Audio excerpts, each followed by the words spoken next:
우리가 매일 먹는 밥 한 끼가 우리 몸속에서 얼마나 놀라운 여정을 거치는지 혹시 생각해 보신 적 있으신가요? 오늘은 우리 몸의 생명을 지키는 숨은 조력자들, 그러니까 소화, 배설, 그리고 내분비 시스템이 어떻게 완벽한 하나의 팀처럼 움직이는지 그 비밀을 한번 파헤쳐 보겠습니다. 자, 오늘 우리가 따라가 볼 여정은 이렇습니다. 먼저 음식 한 조각이 우리 몸의 분해 공장을 거쳐서 영양소로 바뀌는 과정을 보고요. 다음엔 우리 몸의 정수기에서 노폐물이 어떻게 걸러지는지 살펴볼 겁니다. 그리고 이 모든 걸 조율하는 보이지 않는 지휘자를 만난 다음 이 세 시스템이 얼마나 기가 막히게 협력하는지 확인해 보시죠. 그럼 시작해 볼까요? 이 모든 경이롭고 복잡한 과정의 출발점은요, 아주 간단하고 익숙한 행동, 바로 우리가 음식을 먹는 그 순간입니다.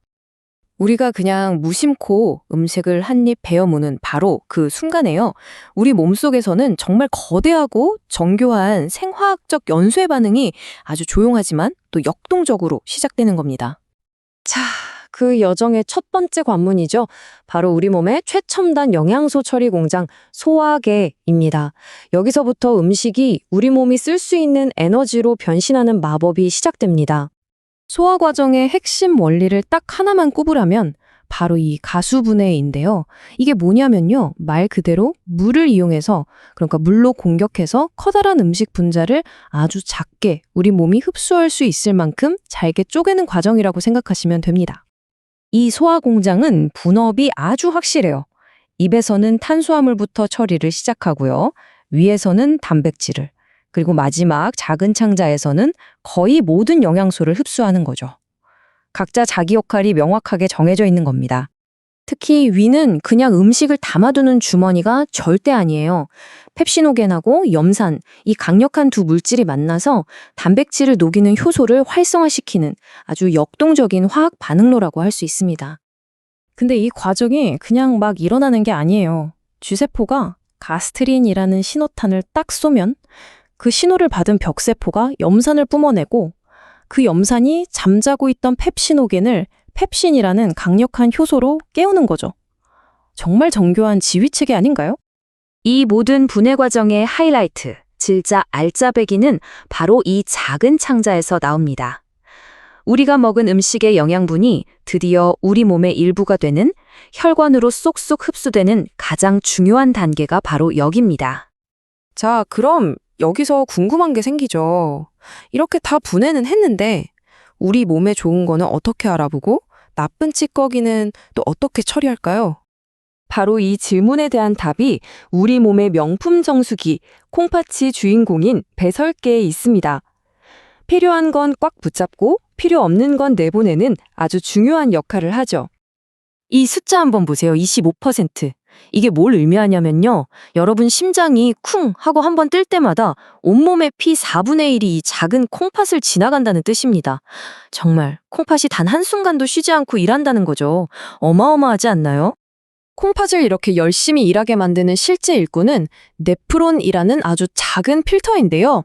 한쪽에 100만 개씩, 양쪽 합쳐서 200만 개가 빽빽하게 들어차서 우리 혈액을 꼼꼼하게 골라주는 겁니다.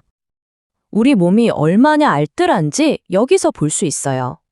네프론이 피를 거르다가 포도당이나 아미노산처럼 우리 몸에 꼭 필요한 귀한 영양소는 단 하나도 놓치지 않고 100% 다시 싹 흡수해버립니다.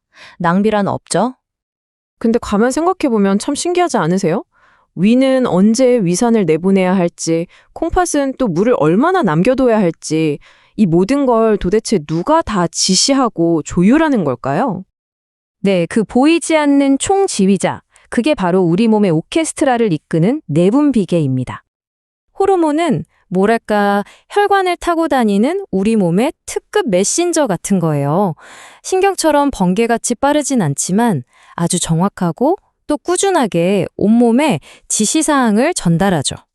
바로 이 호르몬들이 우리가 앞에서 봤던 과정들을 직접 조정합니다. 여기 표를 보시면 알도스테론이나 항인유 호르몬은 아까 말했던 콩팥에서 일하고요. 췌장에서 나오는 인슐린이랑 글루카곤은 식사 후 에너지 레벨, 즉 혈당을 정밀하게 관리하는 거죠. 인슐린과 글루카곤의 관계가 정말 재밌는데요. 마치 시소놀이 같아요. 한쪽인 인슐린이 혈당을 내리면 다른 쪽인 글루카곤은 반대로 올리고 이렇게 서로 팽팽하게 균형을 맞추는 겁니다. 이걸 어려운 말로 기량작용이라고 부르죠. 자, 이제 퍼즐 조각들이 다 모였습니다. 이 세 시스템이 어떻게 하나의 완벽한 팀으로 움직이는지 그 아름다운 협조를 감상해 볼 시간입니다. 정리하자면 이렇습니다. 소화계는 우리 몸에 필요한 연료를 공급하고, 배설계는 노폐물을 처리하고 몸의 균형을 맞추며, 내분비계는 이 모든 과정을 정밀하게 지휘합니다. 이 모든 일이 지금 이 순간에도 우리가 전혀 의식하지 못하는 사이에 완벽하게 일어나고 있는 거죠. 이 모든 정교한 팀워크의 궁극적인 목표는 딱 하나, 바로 항상성입니다. 바깥 세상이 아무리 춥고 덥고 변덕을 부려도 우리 몸속 환경만큼은 늘 최적의 상태로 안정적으로 유지하는 것. 이게 바로 우리가 건강하게 살아갈 수 있는 핵심 조건입니다. 결국 우리가 마시는 물 한 잔, 먹는 음식 한 조각이 우리 몸속 이 정교한 시스템에게 보내는 직접적인 메시지나 다름없습니다. 오늘 여러분은 여러분 몸속의 이 숨은 조력자들에게 어떤 메시지를 보내고 계신가요? 우리 몸의 모든 걸 지휘하는 뭐랄까 거대한 오케스트라가 있다고 상상해 보세요. 그게 바로 신경계거든요. 오늘은 이 엄청난 통신망이 도대체 어떻게 돌아가는지 그 비밀을 한번 파헤쳐 보려고 합니다. 아니, 근데 정말 생각의 속도로 메시지를 보낸다니? 이게 어떻게 가능한 걸까요? 그 답은요, 모든 것의 시작, 아주 기본적인 구성 단위에서부터 찾아봐야 합니다. 자, 그래서 첫 번째로 만나볼 건 바로 그 시작을 알리는 불꽃, 현미경으로나 볼 수 있는 작은 메신저, 뉴런입니다. 이 뉴런이라는 건요, 정말 딱 한 가지 목표, 정보 전달을 위해 태어난 특수세포예요. 보시면 마치 일방통행 도로처럼 정보가 항상 이 나뭇가지처럼 생긴 가지돌기에서 신호를 딱 받아서 길쭉한 축사구로 쫙 전달하는 거죠. 이 방향은 절대 네버 바뀌지 않아요. 그럼 뉴런이 메시지를 어떻게 보내느냐? 바로 이 활동 전이라는 전기 신호로 보내는 건데요. 평소에는 이렇게 조용히 쉬고 있다가 자극이 어느 수준 이상으로 딱 들어오잖아요. 그럼 나트륨 이온이 세포 안으로 미친 듯이 쏟아져 들어오면서 전압이 확 치솟는 거예요. 이게 바로 발화, 총을 쏘는 거죠. 빵! 그리고는 바로 칼륨 이온이 빠져나가면서 원래 상태로 싹 돌아갑니다. 근데 여기서 진짜 중요한 건 실무율이라고 해서 뭐 어중간하게 쏘고 이런 거 없어요. 쏘거나 아예 안 쏘거나 딱 둘 중 하나입니다. 와, 근데 이 전기 신호가 어떻게 그렇게 빠를 수 있을까요? 그 비밀은 바로 도약, 전도에 있습니다. 축삭을 감싸고 있는 일종의 절연체, 이 마리집 덕분에 신호가 중간 지점을 다 건너뛰고 점프 하는 거예요. 비유하자면 모든 역에 다 서는 완행열차가 아니라 주요 역만 콕콕 찍어서 서는 KTX, 급행열차 같은 거죠. 이러니까 속도가 최대 초속 120m까지 나오는 겁니다. 어마어마하죠? 자, 이렇게 개별 뉴런들이 번개처럼 신호를 보내는 걸 봤는데요. 그럼 이 뉴런들이 모여서 우리 몸의 중앙 처리 장치, 즉 컨트롤 타워를 어떻게 만드는지 한번 들여다보죠. 자, 우리 몸의 지휘본부, 바로 뇌입니다. 뇌는요, 마치 큰 회사의 전문 부서들처럼 역할이 아주 명확하게 나뉘어 있어요. 대뇌가 생각하고 움직이는 걸 총괄하는 CEO라면, 손에는 몸의 균형을 잡고 정교한 움직임을 담당하는 아주 중요한 기술팀이고요. 그리고 뇌줄기는 호흡이나 심장 박동처럼 우리가 살아가는데 꼭 필요한 것들을 관리하는 핵심 운영팀이라고 할 수 있겠습니다. 그 CEO격인 대뇌도 혼자 일하는 게 아니에요. 다시 4개의 전문 구역 옆으로 나뉘는데요. 보세요. 맨 앞쪽에 이마엽이 자, 이렇게 하자 계획을 세우고 움직임을 명령하면 위쪽의 마루엽은 지금 뭘 만지고 있구나 하고 감각 정보를 처리하고요. 저 뒤쪽에 뒤통수엽은 눈으로 보는 모든 걸, 옆에 관자엽은 귀로 듣는 것과 언어를 담당합니다. 정말 철저하게 분업이 되어 있죠? 특히 이 뇌줄기는요, 우리가 잠을 잘 때도 심장을 뛰게 하고 숨을 쉬게 하잖아요. 이렇게 생명활동을 자동으로 관리해주는 정말 보이지 않는 곳에서 일하는 영웅이라고 할 수 있습니다. 그리고 뇌와 몸을 잇는 이 정보 고속도로가 바로 척수인데요. 여기가 그냥 통로 역할만 하는 게 아니에요. 아주 중요한 응급 대응 센터이기도 합니다. 예를 들어서 뜨거운 걸 딱 만졌을 때, 뜨거워 하고 바로 손을 떼잖아요?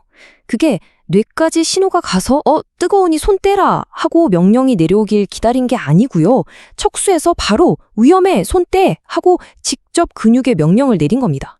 정말 빠르죠? 자, 그럼 지휘 본부가 있고 고속도로도 있는데 뇌에서 내린 명령이 저 멀리 발가락 끝까지는 어떻게 전달될까요? 그게 바로 지금부터 이야기할 말초신경계의 역할입니다. 이 말초신경계는 크게 두 종류로 볼 수 있어요. 하나는 뇌에서 바로 뻗어나와서 주로 얼굴의 감각이나 움직임을 담당하는 12쌍의 뇌신경. 이건 뭐랄까, 뇌랑 바로 연결된 직통전화 같은 거고요. 그리고 또 하나는 척수에서 쫙 갈라져 나와서 우리 온몸 구석구석으로 퍼지는 31쌍의 척수신경입니다. 이 거대한 네트워크가 우리 몸 전체를 촘촘하게 연결하고 있는 거죠. 그런데요, 우리 신경계에는 우리가 전혀 신경 쓰지 않아도 24시간 내내 알아서 돌아가는 자동 조정 장치가 있습니다. 바로 자율신경계인데요. 말 그대로예요. 심장을 뛰게 하고 숨 쉬게 하고 밥 먹으면 소화시키고 이런 생명의 기본 활동들을 우리가 일일이 신경 안 써도 다 알아서 관리해 주는 거죠. 이 자율신경계는 또 두 가지의 상반된 시스템으로 나뉩니다. 바로 교감신경과 부교감신경인데요. 우리 몸의 균형을 유지하는 동전의 양면 같은 존재들이라고 생각하시면 딱 맞아요. 이 둘의 관계는 정말 시소 같아요. 우리가 긴장하거나 스트레스 받는 상황, 투쟁, 도피 모드에서는 교감신경이 확 켜지면서 심박수를 올리고 동공을 확장시키죠. 싸우거나 도망갈 준비를 시키는 거예요. 반대로 편안하게 쉴 때는 부교감신경이 우세해져서 심박수를 낮추고 소화는 촉진시키면서 몸을 휴식 소화 모드로 전환시킵니다.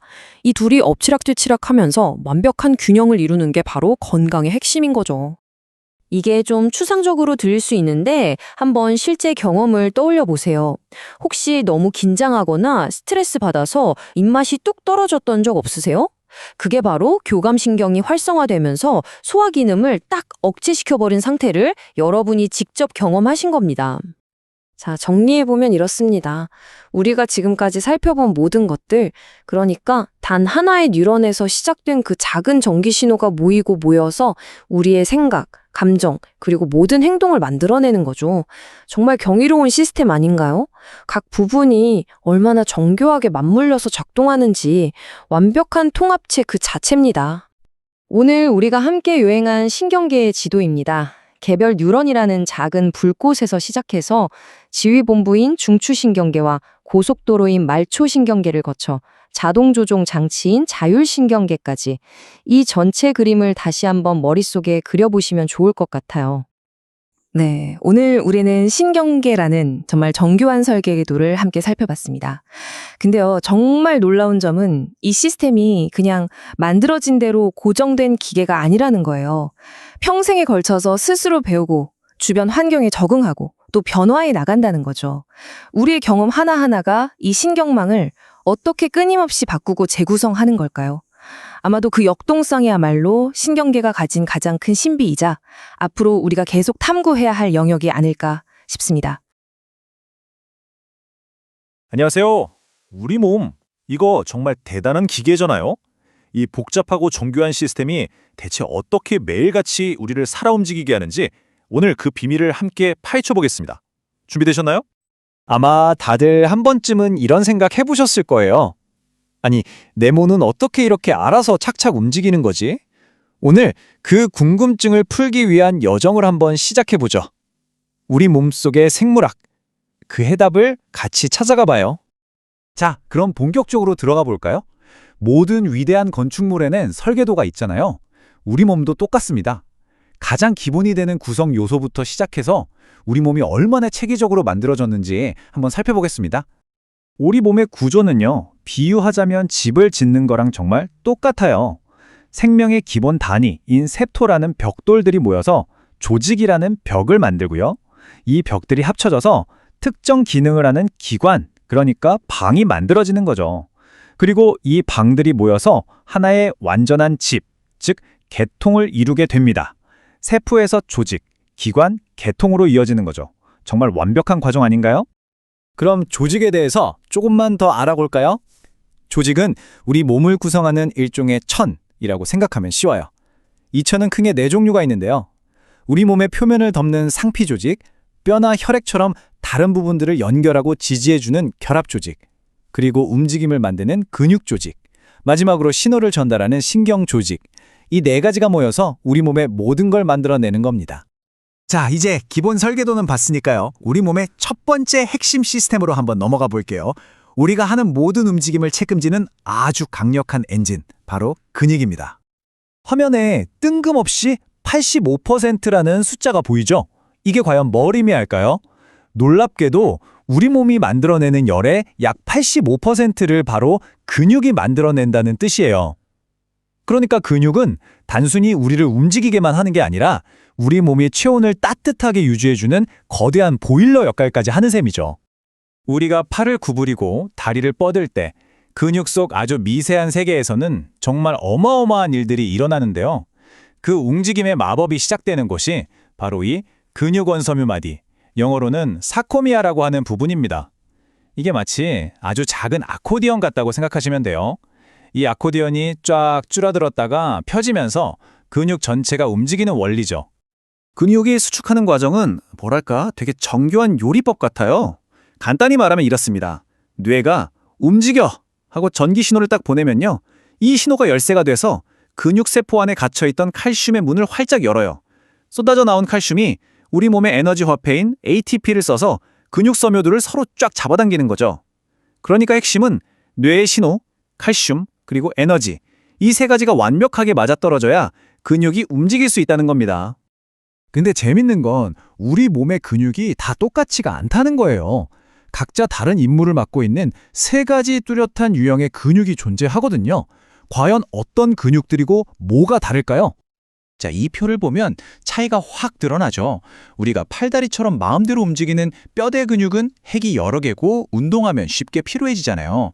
근데 평생 단 한순간도 쉬지 않고 뛰는 심장 근육이나 소화기관 벽에 있는 내장 근육은 우리 의지랑 상관없이 알아서 움직이고 절대 지치지 않아요. 생각해보세요. 심장이 피곤하다고 멈추면 큰일 나잖아요. 모양도 현미경으로 보면 뼈대 근육과 심장 근육은 가로무늬가 있는데 내장 근육은 매끈한 밑무늬라는 차이도 있습니다. 이게 되게 재밌지 않나요? 해부학이 막 복잡하게만 느껴지다가도 이렇게 우리 일상과 바로 연결돼요. 우리가 미소 지을 때 입꼬리를 싹 당겨주는 근육이 바로 큰 광대근이고요. 어떤 사람들한테 매력적인 보조개를 만들어주는 근육은 입꼬리 당김근이라고 합니다. 우리 표정 하나하나가 다 이렇게 정교한 근육들의 합작품인 거죠. 자, 그런데 말이죠. 근육이라는 엔진을 계속 돌리려면 당연히 연료가 필요하겠죠? 그 연료, ATP는 도대체 어디서 만들어지는 걸까요?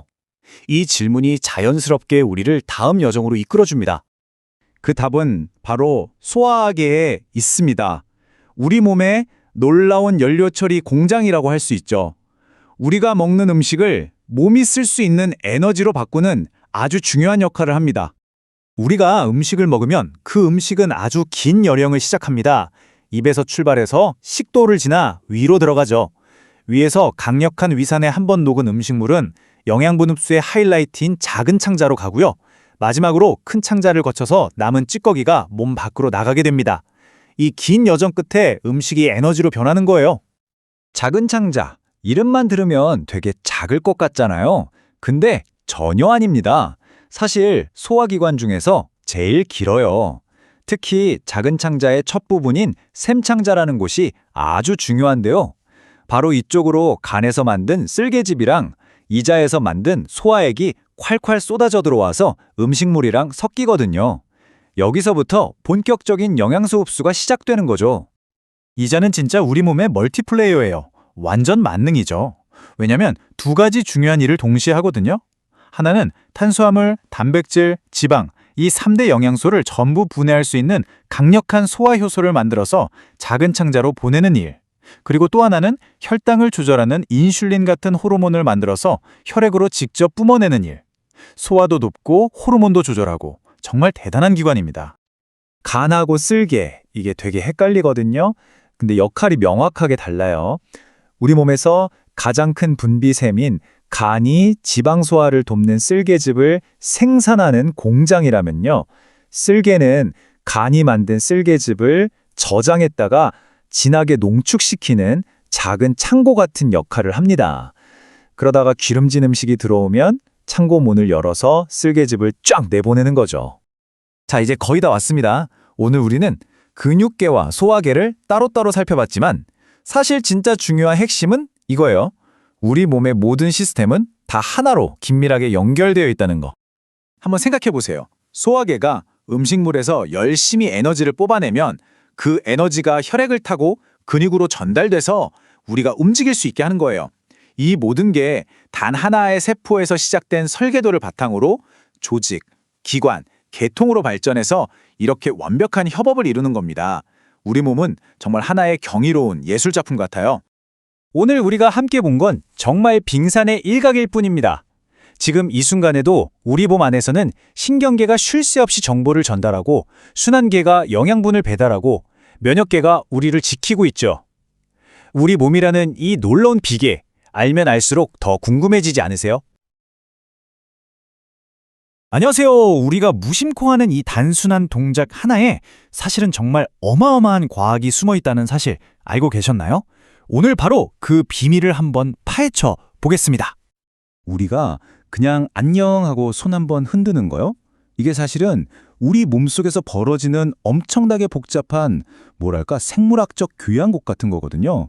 과연 어떤 일들이 벌어지는 걸까요? 자, 지금부터 자세히 한번 들여다보시죠. 자, 오늘 우리가 살펴볼 내용입니다.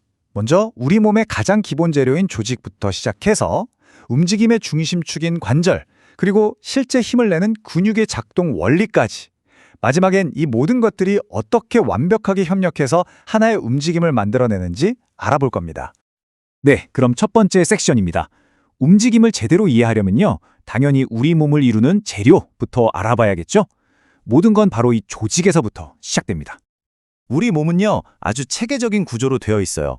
가장 작은 단위인 세포가 모여서 특정 기능을 하는 조직이 되고, 또 이 조직들이 모여서 심장이나 폐 같은 기관을 만들죠.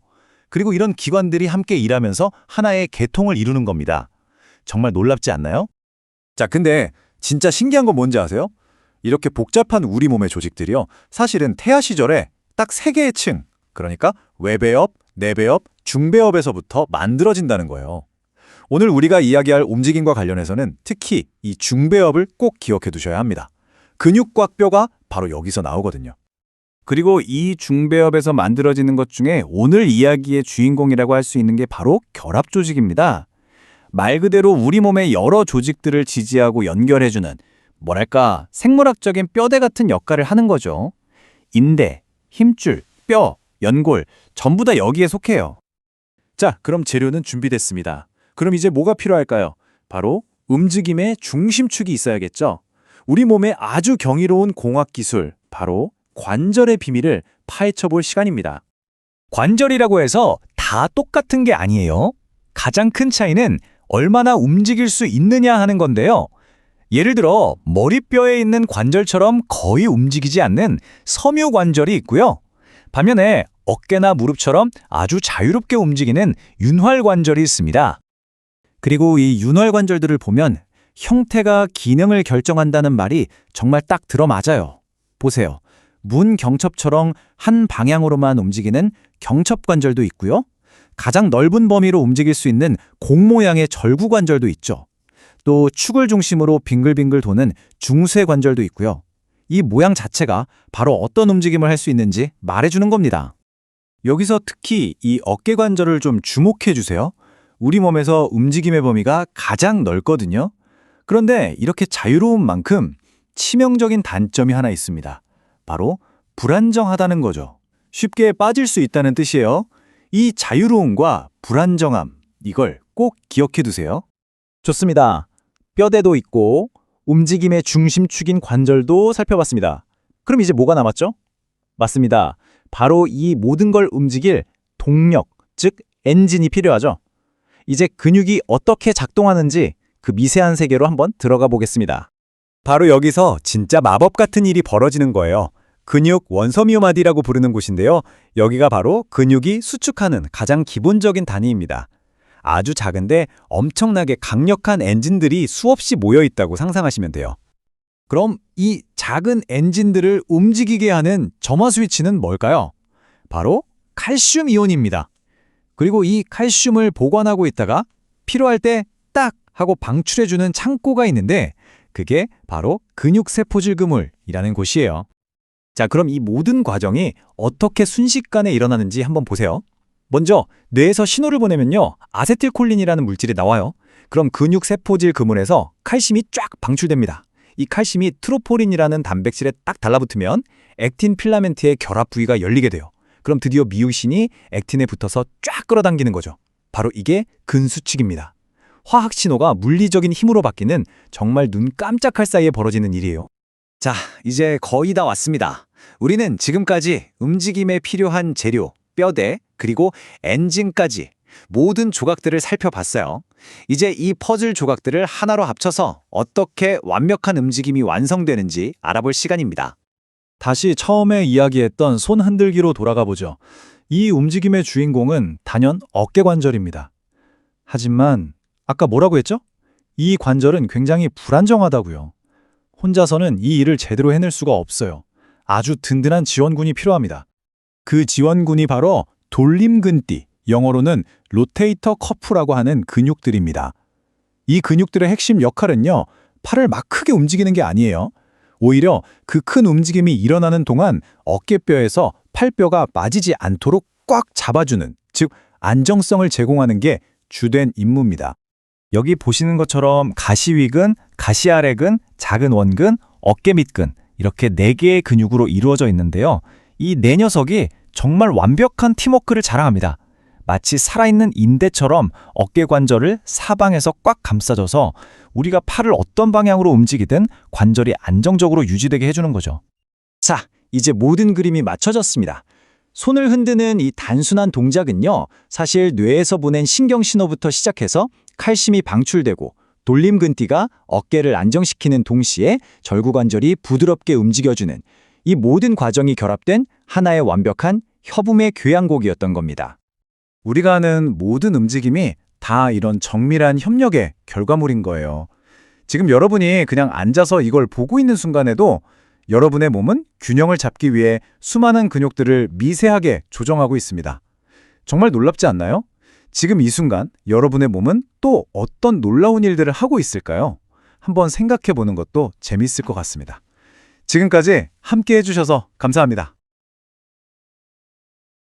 안녕하세요. 우리 몸이 대체 어떻게 이루어져 있는지 아주 거대한 관점에서부터 눈에 보이지도 않는 작은 세계까지 저와 함께 한번 여행을 떠나볼까요? 이번 시간에는 인체의 구성을 큰 그림에서부터 아주 세밀한 부분까지 차근차근 들여다보겠습니다. 혹시 이런 생각 해보신 적 있으세요? 외과 의사들은 어떻게 그렇게 정확하게 칼을 대야 할 곳을 알까요? 그건 바로 우리 몸에도 마치 세계 지도처럼 전 세계 누가 봐도 똑같이 이해할 수 있는 보편적인 지도가 있기 때문입니다. 네, 모든 건 바로 이 공통된 지도에서 시작되어 전 세계 어느 병원이든 연구실이든 모든 의사와 과학자들이 똑같은 기준점을 공유하기 때문에 우리 몸에 대해 정확하게 소통하고 또 연구할 수 있는 거죠. 자, 그럼 그 보편적인 인체 지도라는 게 대체 뭔지 한번 볼까요? 본격적으로 우리 몸을 탐험하기 전에 우리 모두가 동의하는 출발선이 있어야 하니까요. 그 출발선이 바로 해부학적 자세입니다. 지금 보시는 것처럼 똑바로 서서 정면을 보고 팔은 몸 옆에 가지런히, 그리고 중요한 건 손바닥이 앞을 향하게 하는 이 자세예요. 앞으로 우리가 얘기할 모든 방향과 위치는 전부 이 자세를 기준으로 합니다. 이게 딱 기준점, 우리 몸의 북쪽을 정하는 거라고 생각하시면 돼요. 좋습니다. 기준점도 정했겠다. 이제 본격적으로 몸을 한번 들여다봐야겠죠? 우리가 몸을 연구할 때는요, 마치 케이크를 자르듯이 가상의 면으로 몸을 나눠서 관찰하는데 이걸 해부학적 기준면이라고 불러요. 자, 이 표를 보시면요, 3가지 가상의 면이 나오죠. 이게 정말 재밌는 게 그냥 나누기만 하는 게 아니라 우리 몸의 움직임하고 아주 밀접한 관련이 있어요. 첫 번째, 시상면은 몸을 왼쪽과 오른쪽 이렇게 좌우로 나누는데요. 우리가 걷거나 팔을 앞으로 뻗는 것처럼 팔다리를 굽혔다 폈다 하는 동작이 바로 이 면에서 일어나는 움직임이에요. 다음, 이마면은 몸을 앞뒤로 나누는 면입니다. 우리 팔 벌려 뛰기 할 때 팔다리를 벌리고 모으잖아요. 그게 바로 이 면에서의 움직임이고요. 마지막으로 수평면은 몸을 위아래로 나누는데 허리를 돌리는 것처럼 회전하는 동작이 여기에 해당됩니다. 자, 밖에서 봤으니까 이제 안으로 한번 들어가 볼까요? 우리 몸속에는 아주 중요한 장기들을 안전하게 보호하고 있는 특별한 공간들이 있어요. 이걸 몸안 또는 체강이라고 합니다. 크게 보면 우리 몸의 공간은 두 군데로 나눌 수 있어요. 등 쪽에 있는 등 쪽 몸안과 배 쪽에 있는 배 쪽 몸안으로요. 등 쪽에는 우리의 컨트롤 타워인 뇌가 들어있는 머리뼈 안과 중요한 신경다발인 척수가 있는 척추 안이 있고요. 몸 앞쪽에 있는 배 쪽 몸안은 다시 위쪽, 즉 심장과 허파가 있는 가슴 안, 그리고 그 아래로 위, 간, 방광 같은 장기들이 모여있는 배골반 안으로 나뉩니다. 자, 여기서 퀴즈 하나 내볼게요. 방금 말씀드린 가슴안과 배안, 이 두 중요한 공간을 나누는 결정적인 경계선 역할을 하는 근육은 과연 무엇일까요?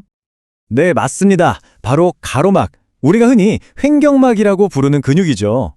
이게 그냥 칸막이 역할만 하는 게 아니라 우리가 숨을 쉴 때마다 오르락 내리락 하면서 호흡을 돕는 아주 중요한 근육이에요. 지금까지는 우리 눈에 보이는 큰 구조들을 봤다면 이제부터는 현미경을 최대한 당겨서 우리 몸의 가장 작은 단위, 바로 세포의 경이로운 세계로 한번 들어가 볼게요. 세포가 뭐냐? 바로 이 한 문장으로 설명됩니다. 몸의 구조적, 기능적, 그리고 유전적 기본 단위. 그러니까 우리가 살아 숨쉬고 생각하고 움직이는 이 모든 생명활동의 진짜 주인공이 바로 이 작은 세포 하나하나라는 거죠. 그럼 이 세포는 대체 뭘로 만들어졌을까요? 이 그래프 좀 보세요. 놀랍죠? 세포 속을 채우고 있는 원형질의 무려 70%가 물이고요. 그 다음이 20% 단백질이에요. 우리 몸을 걸어다니는 물주머니라고 부르는 이유가 바로 여기에 있었네요. 세포 안에도 여러 부품들이 있는데 그중에 대장, 컨트롤 타워가 있습니다. 바로 핵인데요. 이 핵 안에 우리 몸을 만드는 모든 설계도, 즉 유전 정보가 고스란히 담겨 있어요.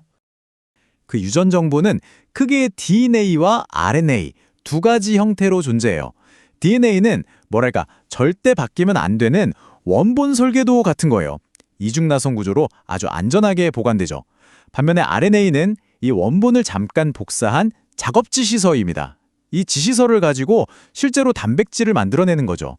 구조부터 역할까지 확실히 다르죠. 세포는 진짜 잘 돌아가는 하나의 공장 같아요.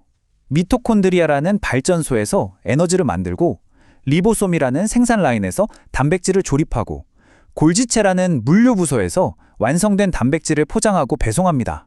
심지어 리소좀이라는 폐기물 처리 및 재활용 센터까지 있다니까요. 정말 완벽한 시스템 아닌가요? 자, 이제 현미경 렌즈를 살짝만 뒤로 빼볼게요. 이렇게 저마다의 역할을 가진 세포들이 혼자 일하는 게 아니라 서로 모여서 다음 단계 구조를 만듭니다. 이게 바로 조직이라는 건데요. 한마디로 비슷한 애들끼리 팀을 만드는 거예요. 혼자서는 못하는 더 크고 복잡한 임무를 함께 수행하기 위해서요. 세포들이 모여서 팀플레이를 시작하는 거죠. 우리의 몸의 모든 조직은 딱 4가지 기본 팀으로 나눌 수 있어요.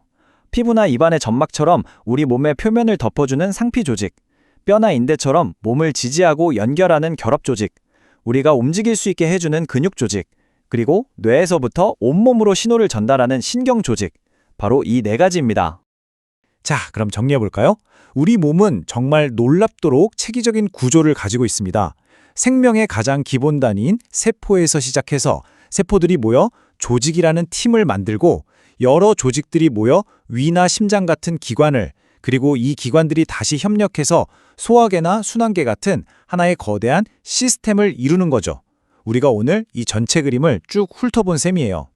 이제 여러분 손에는 우리 몸의 기본 지도가 들려 있습니다. 이 지도를 들고 다음엔 우리 몸의 어떤 신비로운 곳을 탐험해보고 싶으신가요? 여러분의 다음 목적지는 어디가 될까요? 우리가 매일 숨쉬는 것처럼 당연하게 여기는 것, 바로 움직임이죠. 오늘은 이 움직임 속에 숨어있는 우리 몸의 경이로운 세계로 한번 들어가 보겠습니다. 자, 이런 생각해 보신 적 없나요? 손가락 한번 튕겨볼까 하는 그 찰나의 생각이 어떻게 실제 딱 소리를 내는 물리적인 움직임으로 바뀌는 걸까요? 이 간단해 보이는 행동에 실은 우리 몸에 엄청나게 정교의 시스템이 숨어 있습니다. 그럼 이 거대한 이야기를 어디서부터 시작해야 할까요? 가장 기본으로 돌아가 보죠. 바로 우리 몸을 만드는 근본적인 재료, 우리 몸의 청사진부터 살펴보겠습니다. 우리 몸을 하나의 건물이라고 생각해 보면요. 이 조직이라는 건 바로 벽돌 같은 거예요. 비슷한 모양과 기능을 가진 세포들이 모여서 하나의 임무를 수행하는 집단이죠. 모든 것은 바로 이 조직에서 시작됩니다. 우리 몸에는 크게 4종류의 벽돌, 그러니까 4가지 기본 조직이 있습니다. 피로처럼 우리 몸을 감싸는 상피 조직, 뼈처럼 몸을 지지하는 결합 조직, 그리고 오늘의 주인공이죠. 움직임을 만드는 근육 조직과 이 모든 걸 지휘하는 신경 조직. 이 4가지가 각자 자기 역할을 하면서도 서로 완벽하게 협력하는 게 핵심입니다. 자, 그럼 재료는 준비됐습니다. 근데 단단한 뼈대만으로는 움직일 수가 없잖아요. 유연하게 구부러지고 펴지려면 뭔가 특별한 장치가 필요하겠죠. 바로 관절입니다. 뼈와 뼈를 이어주는 이 연결 지점, 우리 몸의 경첩이라고 할 수 있죠. 이 관절이 없었다면 우린 그냥 뻣뻣한 마네킹에 불과했을 거예요. 걷고 팔을 뻗는 모든 움직임이 바로 이 관절 덕분입니다. 근데 모든 관절이 똑같이 움직이는 건 아니에요. 크게 2가지로 나눌 수 있는데 머리뼈처럼 뇌를 보호하기 위해 거의 움직이지 않게 꽉 붙어있는 부동관절이 있고요. 반대로 어깨나 무릎처럼 아주 넓은 범위로 자유롭게 움직이는 가동관절이 있습니다. 우리가 보통 움직인다고 말할 때 그 무대의 주인공은 바로 이 가동관절, 다른 말로 윤활관절입니다. 그럼 이 윤활관절은 어떻게 그렇게 마찰 없이 부드럽게 움직일 수 있을까요? 그 비밀은 바로 이 구조에 있습니다. 뼈끝은 매끄러운 연골로 코팅되어 있고 전체는 튼튼한 주머니로 감싸여 있죠. 그리고 그 안은 윤활유 역할을 하는 액체로 가득 차 있어서 마찰을 거의 제로로 만들어줍니다. 정말 완벽하게 설계된 기계 부품 같지 않나요? 좋습니다. 움직일 수 있는 경첩인 관절을 살펴봤으니 이제 이 경첩을 실제로 움직이게 만드는 강력한 힘, 바로 우리 몸의 엔진인 근육에 대해 알아볼 차례입니다. 우리 몸의 근육도 종류가 3가지나 돼요. 심장을 뛰게 하는 심장근, 또 내장기관을 움직이는 민문이근이 있죠. 하지만 우리가 의식적으로 움직여라 하고 명령할 수 있는 근육은 단 하나, 바로 뼈대근입니다. 팔다리를 움직이고 표정을 짓는 모든 자발적인 움직임은 전부 이 뼈대근의 역할이죠. 바로 이 점이 핵심입니다. 심장이 뛰는 걸 우리가 멈출 수는 없잖아요. 하지만 팔을 들어올리는 건 순전히 우리의 의지에 달려있죠. 이렇게 내 생각대로 몸을 움직일 수 있게 해주는 것. 그게 바로 뼈대근의 가장 중요한 특징입니다. 여기서 정말 놀라운 사실 하나 알려드릴까요? 우리 몸이 만들어내는 열의 무려 85%가 바로 이 뼈대근에서 나온다는 사실. 그래서 우리가 추울 때 몸을 덜덜 떠는 것도 근육을 막 수축시켜서 어떻게든 열을 만들어내려는 우리 몸의 생존 전략인 셈이에요. 근육은 단순한 엔진이 아니라 우리 몸의 체온을 유지해주는 거대한 난로이기도 한 거죠. 자, 이제 현미경을 들고 아주 깊숙이 분자 수준까지 들어가 볼 시간입니다. 근육은 도대체 어떻게 그 강력한 힘을 만들어내는 걸까요? 수출을 일으키는 그 불꽃의 정체를 파헤쳐보죠. 그렇죠. 바로 이 질문이 모든 것의 시작입니다. 근육이 자기 마음대로 움직이는 게 아니라면 분명 누군가 지금이야 하고 신호를 보낼 텐데요. 그 신호는 대체 뭘까요? 이 과정은 마치 정교하게 세워둔 도미노 같아요. 첫 번째 도미노는 뇌에서 보낸 전기 신호입니다. 이 신호가 신경 끝에 도착하면 아세틸콜린이라는 화학 물질을 확 하고 내뿜어요. 이게 근육세포에 닿으면 두 번째 도미노, 즉 새로운 전기 신호가 근육 전체로 쫙 퍼져나갑니다. 이 신호가 뭐 하냐면요. 근육세포 안에 있는 칼슘 창고의 문을 활짝 열어버려요. 그럼 쏟아져 나온 칼슘 이온들이 마지막 스위치를 켭니다. 그러면 드디어 미오신이라는 작은 팔들이 액틴이라는 밧줄을 영차 하고 잡아당기면서 근육 전체가 짧아지는 거죠. 이것이 바로 수축입니다. 네, 이걸 분자들의 춤이라고 표현하기도 하는데요. 정말 딱 맞는 말 같아요.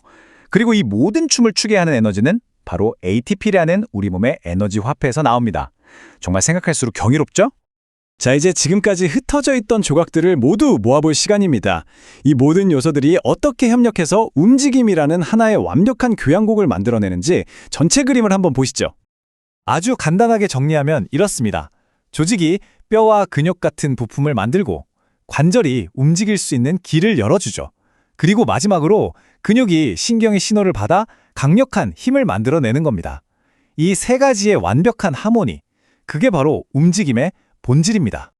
지금 이 순간에도 여러분의 몸 안에서는 수많은 관절과 근육, 그리고 신경들이 완벽한 교향곡을 연주하고 있습니다. 우리가 너무나 당연하게 여겼던 모든 움직임이 사실은 얼마나 놀라운 과정의 결과물인지 오늘 한번 되새겨보는 시간이 되셨으면 합니다. 우리 몸에 숨어 있는 진짜 영웅이 누군지 아세요? 바로 관절입니다. 네, 이 관절이 우리 뼈들을 전부 연결하고 있거든요. 오늘은 바로 이 관절에 대해서 한번 제대로 파헤쳐 보겠습니다. 한번 생각해 보세요. 우리 몸에 뼈가 200개가 넘는다는데 이게 대체 어떻게 다 붙어서 착착 움직이는 걸까요? 그쵸? 그 비밀이 바로 오늘 이야기할 관절, 이 뼈들을 잇는 연결 방식에 숨어 있습니다. 그러니까 관절의 역할이 참 재밌어요. 한쪽에서는 뼈대를 단단하게 딱 붙잡아줘야 하고 또 다른 한쪽에서는 우리가 원할 때 부드럽게 움직일 수 있게 해줘야 하거든요. 와, 이 완전히 다른 두 가지를 어떻게 동시에 해낼 수 있을까요? 바로 그게 오늘 이야기의 핵심 포인트입니다. 자, 그럼 첫 번째 주자부터 만나볼까요? 바로 거의 움직이지 않는 아주 단단한 연결, 부동관절입니다. 그 중에서도 첫 번째가 바로 이 섬유관절인데요. 얘는 뭐랄까, 움직임은 그냥 포기하고 오직 힘, 오직 보호! 여기에 모든 걸 건 그런 관절이라고 보시면 됩니다. 특징을 보면 아주 명확해요. 뼈랑 뼈 사이를 아주 빽빽한 조직으로 그냥 꽉 채워버리는 거예요. 이런 움직일 틈이 없겠죠? 가장 대표적인 예가 바로 우리 머리뼈를 잇는 봉합선인데요. 이 덕분에 우리 소중한 뇌를 안전하게 보호하고 충격도 흡수할 수 있는 거죠. 정말 중요한 역할이죠. 좋습니다. 그럼 이제 튼튼함과 유연함, 이 둘 사이에서 아슬아슬하게 줄타기를 하는 다음 관절을 만나보러 가볼까요? 그 중간 지점에 있는 게 바로 연골관절입니다. 이름에서부터 힌트가 있죠? 맞아요. 바로 연골을 사용합니다. 뼈 사이에 말랑말랑한 쿠션 같은 연골을 끼워 넣어서 연결하는 방식이에요. 그러다 보니까 아까 그 섬유관절보다는 훨씬 더 움직임이 자유로워지죠. 우리 척추를 한번 떠올려 보세요. 우리가 허리를 숙이고 또 비틀 수도 있잖아요. 이게 다 척추뼈 마디마디에 있는 이 연골관절 덕분입니다. 충격은 흡수해주면서 어느 정도의 움직임은 허용해주는 거죠. 정말 똑똑하죠?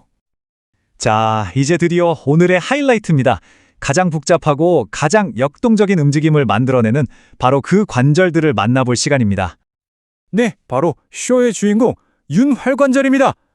아마 여러분이 보통 관절하면 떠올리는 게 대부분 이 녀석들일 거예요. 우리가 팔다리를 이렇게 자유자재로 움직일 수 있는 비밀이 바로 여기에 다 숨어 있습니다. 이 윤활관절의 구조는 정말 기가 막힙니다. 한번 보세요. 뼈 끝은 매끄러운 연골로 코팅되어 있고 전체는 관절 주머니라는 걸로 완전히 밀봉이 되어 있어요. 그리고 그 안에는 마찰을 줄여주는 윤활액이 가득 차 있는 거죠. 이거 완전 기계 베어링이랑 똑같지 않나요? 부드러운 움직임을 위한 완벽한 시스템이에요. 바로 이런 특별한 구조 덕분에 진짜 믿을 수 없을 만큼 다양한 움직임이 가능해지는 겁니다. 어떻게 그게 가능하냐고요? 자, 이제부터 그 종류들을 하나씩 뜯어보겠습니다. 보세요. 종류가 정말 많죠? 이 관절들의 모양이 바로 움직임의 종류를 결정합니다. 예를 들어서 우리 팔꿈치나 무릎처럼 문 여닫듯이 한 방향으로만 굽혔다 펴는 건 경첩관절, 또 아래팔처럼 축을 중심으로 뱅글뱅글 도는 건 중쇄관절이라고 하고요. 그리고 뭐니 해도 최고는 어깨나 엉덩이처럼 거의 모든 방향으로 움직이는 절구관절이죠. 그 외에도 엄지손가락이나 손목처럼 더 복잡하고 미세한 움직임을 만드는 관절들까지. 와, 정말 우리 몸은 신비롭지 않나요? 자, 지금까지 관절의 종류를 쫙 살펴봤는데요. 그럼 이제 이 모든 걸 종합해서 가장 중요한 질문에 답을 해볼 시간입니다. 바로 가동성과 안정성의 관계에 대한 이야기죠. 이런 생각 한번 해볼 수 있잖아요. 아니, 이왕이면 모든 관절이 어깨처럼 360도 휙휙 돌아가면 더 좋은 거 아니요? 그쵸? 근데 우리 몸은 절대 그렇게 단순하게 만들어지지 않았습니다. 여기에는 정말 중요한 거래가 숨어 있거든요. 가장 대표적인 예가 바로 어깨랑 엉덩이 관절입니다. 한번 비교해 볼게요. 어깨는 가동성에 몰빵했어요. 그래서 우리 몸에서 움직임 범위가 가장 넓죠? 그 대가로 뭘 포기했을까요? 바로 안정성입니다. 그래서 어깨가 그렇게 잘 빠지는 거예요. 반면에 엉덩이 관절은 정반대입니다. 안정성을 선택했죠. 움직임은 어깨보다 훨씬 제한되지만 대신 우리 몸에서 가장 강력한 인대들이 꽉 붙잡아줘서 체중을 버티고 안정적으로 걸을 수 있게 해주는 겁니다. 결국 우리 몸은요, 정말 경이로운 공학적 설계품 같은 거예요. 자유롭게 움직여야 할 필요성과 또 튼튼하고 안정적이어야 할 필요성 사이에서 끊임없이 완벽한 균형점을 찾아낸 거죠. 모든 관절이 다 똑같지 않은 이유, 이제 아시겠죠? 자, 이제부터 하루를 보내면서 여러분의 움직임 하나하나를 한번 느껴보세요. 내가 지금 팔을 뻗을 때 이 움직임을 위해 우리 몸은 안정성을 택했을까? 가동성을 택했을까? 걸을 때는? 고개를 돌릴 때는? 여러분의 몸이 매 순간 얼마나 놀라운 선택을 하고 있는지 그 경이로움을 직접 한번 경험해 보시길 바랍니다. 여러분, 우리 몸이 어떻게 움직이는지 생각해 보신 적 있으세요? 뼈는 딱딱하잖아요. 그런데 우리는 춤도 추고 달리기도 하고 또 섬세한 작업도 하죠. 이 모든 움직임의 비밀이 바로 관절에 있습니다. 우리 몸에 정말 놀라운 공학 기술이라고 할 수 있죠. 자, 지금부터 이 비밀을 같이 한번 풀어가 보죠. 한번 생각해 보세요. 뼈는 돌멩이처럼 딱딱하잖아요. 구부러지지가 않죠. 그런데 우리는 너무나 부드럽게 움직입니다. 이게 대체 어떻게 가능한 걸까요? 바로 그 비밀이 뼈랑 뼈가 만나는 지점. 맞습니다. 바로 관절 덕분입니다. 자, 오늘 우리가 함께 살펴볼 내용들인데요. 먼저 관절이 대체 뭔지 기본 개념부터 잡고 그 다음엔 크게 3가지 종류가 있거든요. 그걸 알아볼 겁니다. 그리고 마지막으로 우리 움직임의 핵심이죠. 윤활관절이 얼마나 다양한지까지 저만 잘 따라오시면 됩니다. 좋습니다. 첫 번째 주제, 관절이란 도대체 뭘까요? 아주 간단해요. 그냥 뼈하고 뼈가 만나는 곳, 그 모든 지점을 다 관절이라고 부릅니다. 자, 정의를 한번 볼까요? 그러니까 관절은 그냥 뼈를 붙여놓는 무슨 접착제 같은 게 아니라는 거죠. 움직임도 만들어내야 하고 동시에 우리 몸을 튼튼하게 지지까지 해야 돼요. 와, 진짜 똑똑한 구조물 아닌가요? 2가지 일을 한 번에 해내는 겁니다. 자, 그럼 이 관절들을 어떻게 나눌 수 있을까요? 기준은 딱 2가지입니다. 첫째, 뼈 사이를 뭐가 연결하고 있냐? 둘째, 그래서 얼마나 움직일 수 있냐? 이 2가지로 나누면 크게 3 종류가 나와요. 이것만 딱 기억하시면 관절에 대한 전체적인 그림이 머리에 싹 들어올 겁니다.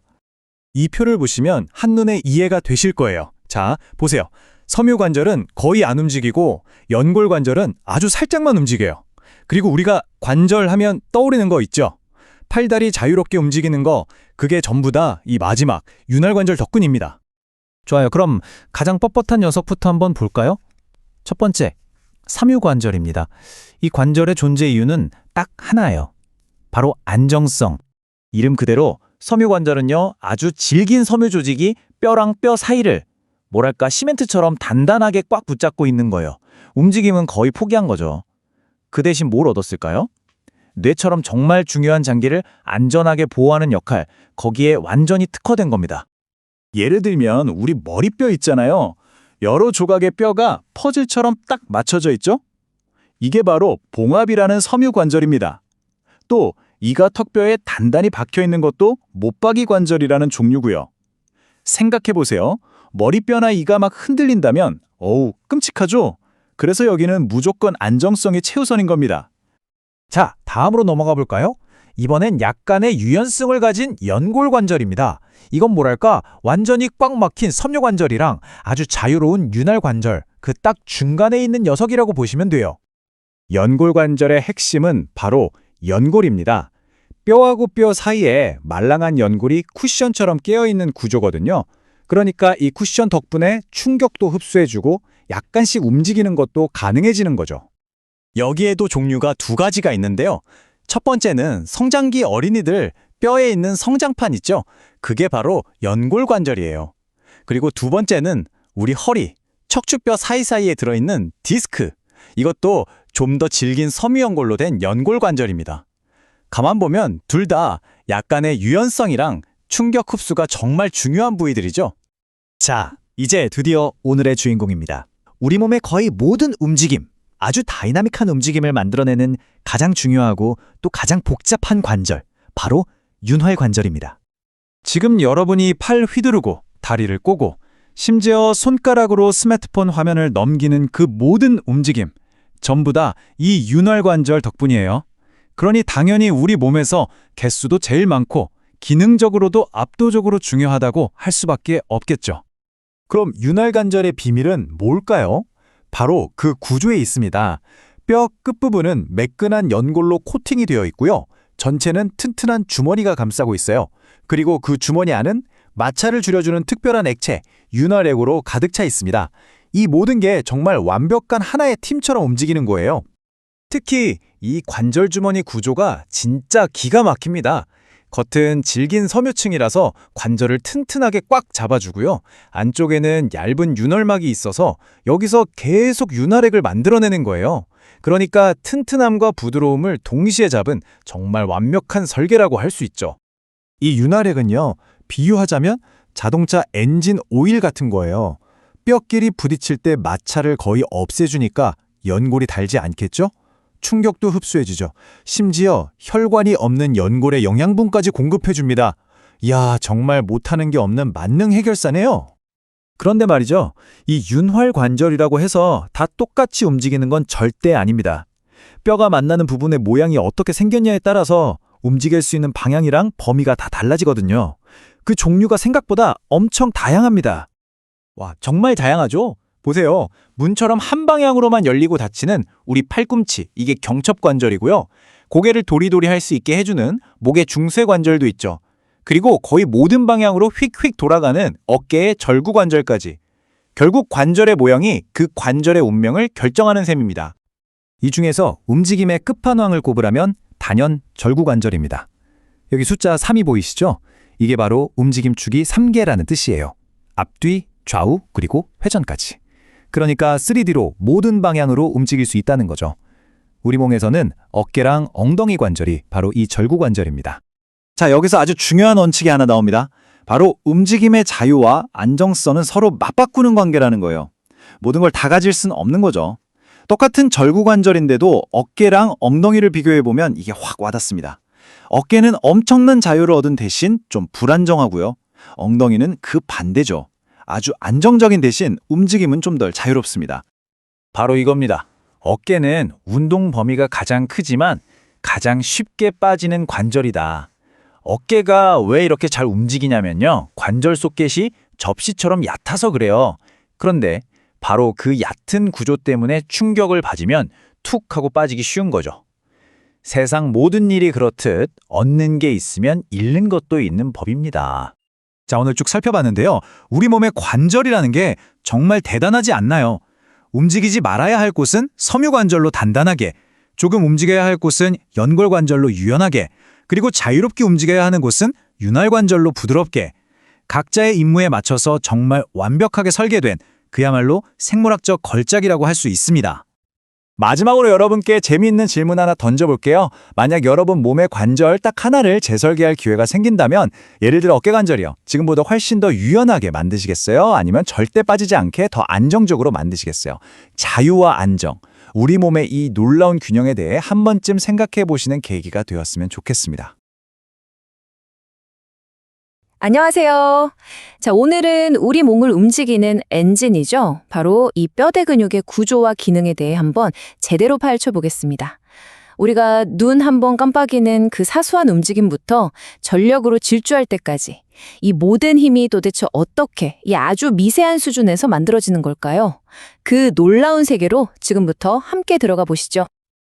네, 바로 이 질문에서부터 시작해 볼게요. 우리의 모든 움직임을 만들어내는 이 엄청난 힘, 과연 근육은 어떻게 만들어내는 걸까요? 그 비밀을 캐내기 위해서 지금부터 근육 가장 깊숙한 곳, 그 핵심부까지 한번 여행을 떠나보겠습니다. 오늘 우리가 함께할 여정은 이렇습니다. 먼저 우리 몸의 세 가지 다른 엔진들을 비교해 보고요. 그 다음엔 근육 속으로 한 겹 한 겹 들어가서 그 핵심인 근절을 만나볼 겁니다. 그리고 수축이 어떻게 일어나는지, 또 근육의 서로 다른 개성은 뭔지 알아보고 마지막으로 이 모든 게 왜 중요한지 정리해 드릴게요. 자, 첫 번째 순서입니다. 본격적으로 뼈대 근육을 보기 전에요. 우리 몸의 다른 근육들과 뭐가 다른지 살짝 짚고 넘어가면 이 뼈대 근육만의 특징이 훨씬 더 잘 보일 거예요. 우리 몸에는 크게 세 종류의 근육이 있어요. 오늘 우리가 집중해서 볼 이 뼈대 근육은요, 우리가 마음 먹은 대로, 의지대로 움직일 수 있는 유일한 근육입니다. 팔을 들고 걷고 말하는 거 전부 다 이 근육 덕분이죠.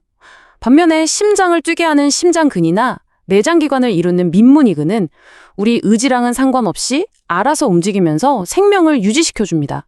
그러니까 우리가 운동이라고 부르는 모든 의식적인 움직임은 바로 이 뼈대 근육이 하는 일이다. 이게 핵심인 거죠. 좋습니다. 이제 본격적으로 근육 속으로 한번 들어가 보죠. 마치 양파 껍질을 벗기듯이 근육의 구조를 한 층 또 한 층 파고들면 과연 그 끝에는 뭐가 있을까요? 정말 흥미진진할 겁니다. 근육은요, 비유하자면 여러 가닥의 케이블을 묶어놓은 거랑 아주 비슷해요. 커다란 근육 덩어리라는 다발 안에 근육 다발이라는 작은 다발이 있고 그 안에 또 근섬유라는 더 가는 다발들이 겹겹이 들어있는 아주 체계적인 구조로 되어 있습니다. 바로 이 구조 덕분에 그렇게 강력하면서도 정교한 힘을 낼 수 있는 거죠. 이제 이 가장 작은 단위에서 무슨 일이 벌어지는지 좀 더 깊이 들어가 볼게요. 이 여정에서 아주 중요한 녀석을 만나게 됩니다. 바로 근속포체인데요. 여기는 근육 수축을 시작하게 만드는 스위치라고 할 수 있는 칼슘 이온을 보관하는 거대한 창고 같은 곳이에요.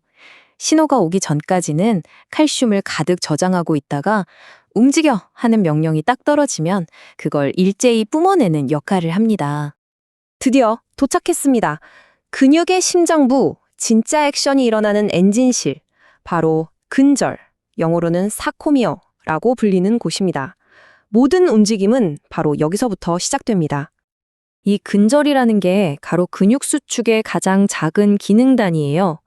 마치 레고 블록처럼 생긴 이 구조들이 수천, 수만 개가 기차처럼 쭉 늘어서서 근원 섬유를 이루고 있거든요. 근육이 수축한다는 건 결국 이 작은 근절 하나하나가 동시에 짧아진다는 뜻입니다. 정말 대단하지 않나요? 자, 근데 여기서 진짜 재밌는 게 뭔지 아세요? 근절이 짧아진다고 해서 그 안에 있는 필라멘트, 그러니까 이 실 같은 단백질들이 고무줄처럼 쪼그라드는 게 아니라는 거예요. 이걸 활주 필라멘트 이론이라고 하는데요. 말 그대로 굵은 필라멘트 사이로 가는 필라멘트가 스르륵 미끄러져 들어가는 방식이죠. 여기 표를 한번 보세요. 이게 핵심 증거거든요. 근육이 수축할 때 저기 AT, 그러니까 굵은 필라멘트가 있는 부분은 길이가 전혀 변하지 않아요. 그쵸? 대신 그 옆에 ID랑 H역이 사라지다시피 줄어들면서 양쪽 Z선이 쭉 가까워지는 겁니다. 바로 이거예요. 서로를 끌어당기는 거죠. 이게 수축의 진짜 모습입니다. 자, 이제 구조를 알았으니까 이 엔진에 어떻게 불이 붙는지, 즉 수축이 정확히 어떤 과정을 거쳐 시작되는지 그 정교한 단계를 하나씩 따라가 보겠습니다. 이 과정은 정말 한 편의 잘 짜인 드라마 같아요. 자, 조금 천천히 따라와 보세요. 뇌의 명령이 운동신경을 타고 도착하면 아세틸콜린이라는 물질이 닿아서 전기 신호를 만들어요. 이 신호가 아까 봤던 근소포체를 자극해서 칼슘을 쏟아내게 하죠. 그럼 이 칼슘이 열쇠처럼 트로포닌에 딱 붙어서 꽁꽁 잠겨있던 액틴의 결합 부위를 활짝 열어줍니다. 드디어 미오신 머리가 이 부위에 착 달라붙어서 ATP라는 에너지를 팍 쓰면서 액틴을 안쪽으로 강하게 확 당겨버려요. 이게 바로 파워 스트로크입니다. 이 작은 당김 수백만 개가 동시에 일어나면서 우리가 느끼는 그 강력한 근력이 만들어지는 겁니다. ATP의 역할이 얼마나 결정적인지는 이 사실 안으로 딱 설명이 됩니다. ATP는 미오신이 액틴을 당기는 데에도 쓰이지만 더 중요한 건요. 당긴 후에 액틴에서 떨어져 나와서 다음 동작을 준비하는 데에도 꼭 필요하다는 점이에요. 그래서 생명이 다해서 ATP 공급이 딱 끊기면 미오신이 액틴에 달라붙은 채로 그대로 굳어버리거든요. 이게 바로 사후경직 현상입니다. 다시 말해 근육이 수축하는 데만 에너지가 필요한 게 아니라 이완하는 데에도 에너지가 필요하다는 정말 놀라운 사실이죠. 자, 이제 근육의 또 다른 비밀을 알아볼 시간입니다. 바로 근육의 개성에 대한 이야기인데요. 우리 근육은 사실 한 종류의 섬유로만 된 게 아니에요. 각자 다른 재능을 가진 선수들로 구성된 아주 유능한 팀이라고 할 수 있죠. 크게 보면 1형 지근과 2형 속근 이렇게 둘로 나눌 수 있습니다. 1형 지근은 마라톤 선수 같아요. 천천히, 하지만 지치지 않고 오랫동안 힘을 낼 수 있죠. 오래 걷거나 자세를 유지할 때 주로 활약합니다. 반면에 이영속근은 100m 단거리 선수처럼 폭발적인 힘을 순식간에 내지만 금방 지쳐버리는 특징이 있어요. 무거운 물건을 번쩍 들 때 바로 이 속근이 힘을 쓰는 겁니다. 사실 우리가 태어날 때부터 단거리에 소질이 있는지 아니면 장거리에 더 강한지는 바로 이 근섬유의 비율에 따라서 어느 정도 정해져 있어요. 물론 꾸준한 훈련을 통해서 특정 섬유의 능력을 더 키우고 단점을 보완하면서 강점을 극대화할 수도 있습니다. 여러분의 근육은 과연 어느 쪽에 더 가까울까요? 자, 지금까지의 긴 여정을 마무리할 시간입니다. 이렇게 복잡하고 경이로운 내용들이 우리 일상과 도대체 무슨 상관이 있는지 그 중요한 의미를 한번 정리해 보겠습니다. 핵심만 딱 정리하면 이렇습니다. 우리의 움직임이라는 건 그냥 일어나는 게 아니에요. 신경신호에서 시작해서 정교한 화학 반응을 거쳐 물리적인 당김으로 이어지는 완벽한 하모니의 결과물이라는 거죠. 그리고 이 모든 시스템은 ATP라는 에너지 화폐가 있어야만 돌아갑니다. 운동하고 나면 피곤한 이유도 결국 이 ATP가 바닥나기 시작했다는 신호인 셈이죠. 오늘 우리는 근육의 가장 깊은 곳, 그 놀라운 작동 원리를 함께 들여다봤습니다. 이제 이 지식을 바탕으로 여러분이 하는 운동이나 혹시 모를 부상 후의 재활, 심지어 아침에 하는 간단한 스트레칭까지 그 모든 움직임의 의미를 한번 다르게 생각해 보는 건 어떨까요? 우리 몸속 작은 엔진들이 만들어내는 이 위대한 합창을 직접 느끼면서 말이죠.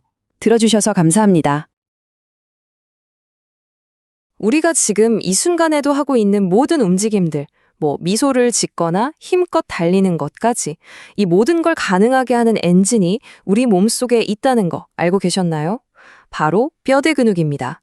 이번 시간에는 이 놀라운 기관이 어떻게 우리의 움직임을 만들어내는지 그 구조와 기능을 속속들이 파헤쳐 보겠습니다. 자, 이번 시간에는 이런 순서로 한번 알아볼 거예요. 먼저 우리 몸에 어떤 종류의 동력원, 즉 근육이 있는지부터 시작해서요. 근육의 가장 작은 단위는 어떻게 생겼는지, 그리고 어떻게 수축하는지 그 핵심 원리를 살펴볼 겁니다. 마지막으로 뼈와는 어떻게 완벽한 파트너십을 이루어 움직임을 만들어내는지까지 차근차근 따라와 주세요. 자, 그럼 첫 번째 파트부터 시작해 볼까요?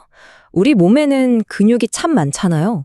근데 이게 다 똑같은 근육이 아니거든요. 저마다 역할도 다르고 생김새도 다른 크게 3가지 유형의 근육이 존재합니다. 보세요. 심장 근육이나 우리 소화기관에 있는 미문이근 같은 애들은 우리가 야! 움직여! 한다고 움직이는 게 아니잖아요.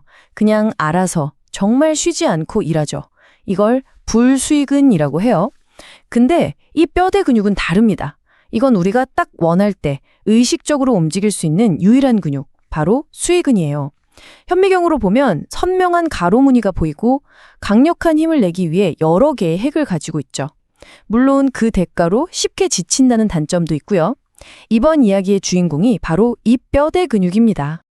자, 그럼 이 뼈대 근육이 도대체 어떻게 작동하는지 한번 현미경으로 들여다보듯이 아주 깊숙이 파고 들어가 보죠. 아니 근데 생각해보면 그냥 섬유 다발이잖아요. 근육이라는 게. 이게 어떻게 저절로 짧아지면서 그런 엄청난 힘을 낼 수 있는 걸까요? 그 비밀은 바로 근육을 이루는 가장 기본적인 단위에 숨어 있습니다. 바로 근육 원섬유 마디, 영어로는 사르코미어라고 하는데요. 이게 뭐냐면 근육 수축이 일어나는 가장 기본적인 아주 작은 공장이라고 생각하시면 돼요.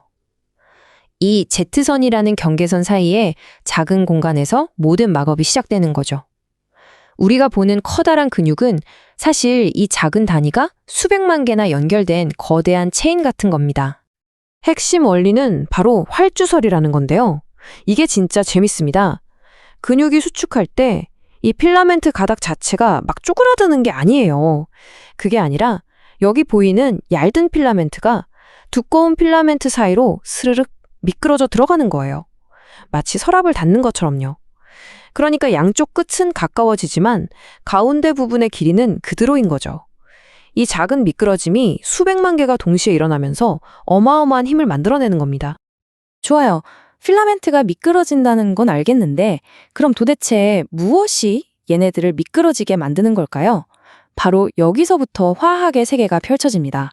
이 화학 신호가 어떻게 물리적인 움직임으로 바뀌는지 그 과정을 한번 보시죠.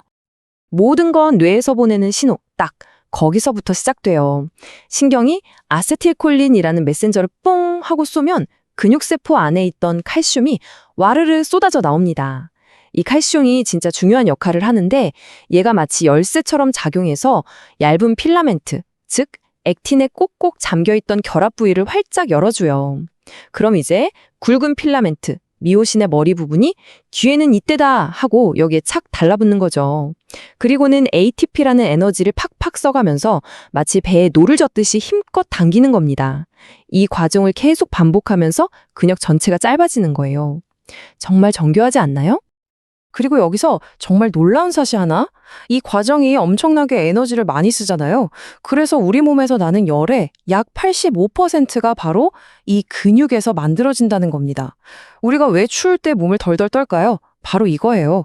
몸이 무의식적으로 근육을 수축시켜서 열을 만들어내려는 거죠. 우리 몸 정말 똑똑하죠? 자, 지금까지는 아주 작은 현미경 속 세상을 봤다면 이제 다시 우리 눈에 보이는 세상으로 나와 보겠습니다. 이 작은 수축들이 모여서 어떻게 실제 우리 몸의 움직임이 되는 걸까요? 여기서 중요한 포인트가 있어요. 근육은요, 오직 당길 수만 있어요. 수축만 할 수 있다는 거죠. 미는 건 못해요. 그런데 우리는 팔을 앞으로 쭉 뻗기도 하고 점프도 하잖아요. 당기기만 하는데 어떻게 이게 가능할까요? 그 해답은 의외로 간단합니다. 바로 우리가 물리학 시간에 배웠던 지렛대 원리에 숨어 있어요. 우리 몸 자체가 하나의 거대하고 정교한 지렛대 시스템인 셈이죠. 여기 표를 보시면 바로 이해가 될 거예요. 뼈가 지렛대 역할을 하고 관절이 움직임의 중심, 즉 받침점이 되는 거죠. 그리고 근육이 수축하면서 당기는 게 힘. 이고 우리가 들어 올리는 팔다리나 물건이 무게가 되는 겁니다. 이 원리 덕분에 근육이 내는 비교적 작은 힘으로도 훨씬 크고 강력한 움직임을 만들어낼 수 있는 거예요. 자, 그럼 이제 마지막으로 이 모든 원리가 합쳐져서 우리가 매일 하는 움직임들을 어떻게 만들어내는지 구체적인 예시들을 한번 살펴볼게요. 예를 들어 우리가 문을 밀 때 이 동작은 가슴에 있는 큰 가슴근이 힘을 쓰기 때문에 가능한 거예요. 헬스장에서 덤벨 컬 할 때처럼 팔을 굽히는 건 그렇죠. 바로 그 유명한 윗팔 두갈래근, 이두박근이 일하는 부고요. 계단을 오르거나 의자에서 일어설 때 다리를 쭉 펴는 힘, 이건 허벅지 앞쪽에 넙다리 네갈래근 돋뿐입니다. 이처럼 모든 움직임은 딱 맞는 근육들이 서로 완벽하게 협력해서 만들어내는 예술 작품 같은 거예요. 결국 우리가 그냥 아무 생각 없이 하는 작은 미소 한번 짓는 것부터 전력으로 질주하는 것까지 이 모든 움직임은 사실 수백만 개의 작은 엔진들이 완벽한 조화를 이루면서 연주하는 한편의 교향곡과 같은 겁니다. 자, 오늘 이렇게 뼈대 근육에 대해 알아봤는데요. 다음에 여러분이 걷거나 물건을 들거나 가볍게 스트레칭할 때 한번 생각해 보시면 어떨까요? 지금 이 순간에도 내 몸속에서 얼마나 놀랍고 복잡한 기계들이 나를 위해 일하고 있는지를요. 우리 몸에 숨겨진 설계자, 뼈대 근육에 대한 이야기였습니다. 안녕하세요. 오늘은 우리 몸을 움직이는 정말 놀라운 엔진, 바로 근육계에 대해서 한번 쉽고 재밌게 파헤쳐보려고 합니다. 여러분, 우리가 어떻게 웃고 숨쉬고 또 이렇게 자유롭게 움직일 수 있을까요? 사실 우리가 너무나 당연하게 생각하는 이 모든 활동 뒤에는요, 아주 정교한 시스템이 숨어 있거든요.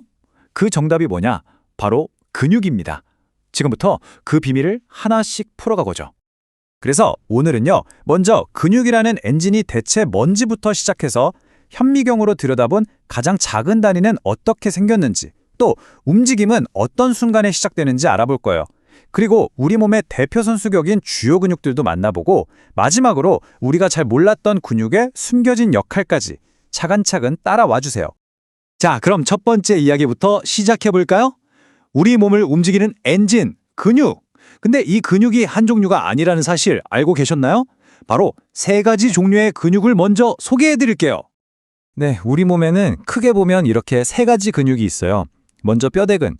이건 말 그대로 뼈에 붙어서 우리가 자, 움직여야지 하고 마음먹은 대로 움직일 수 있는 근육이고요.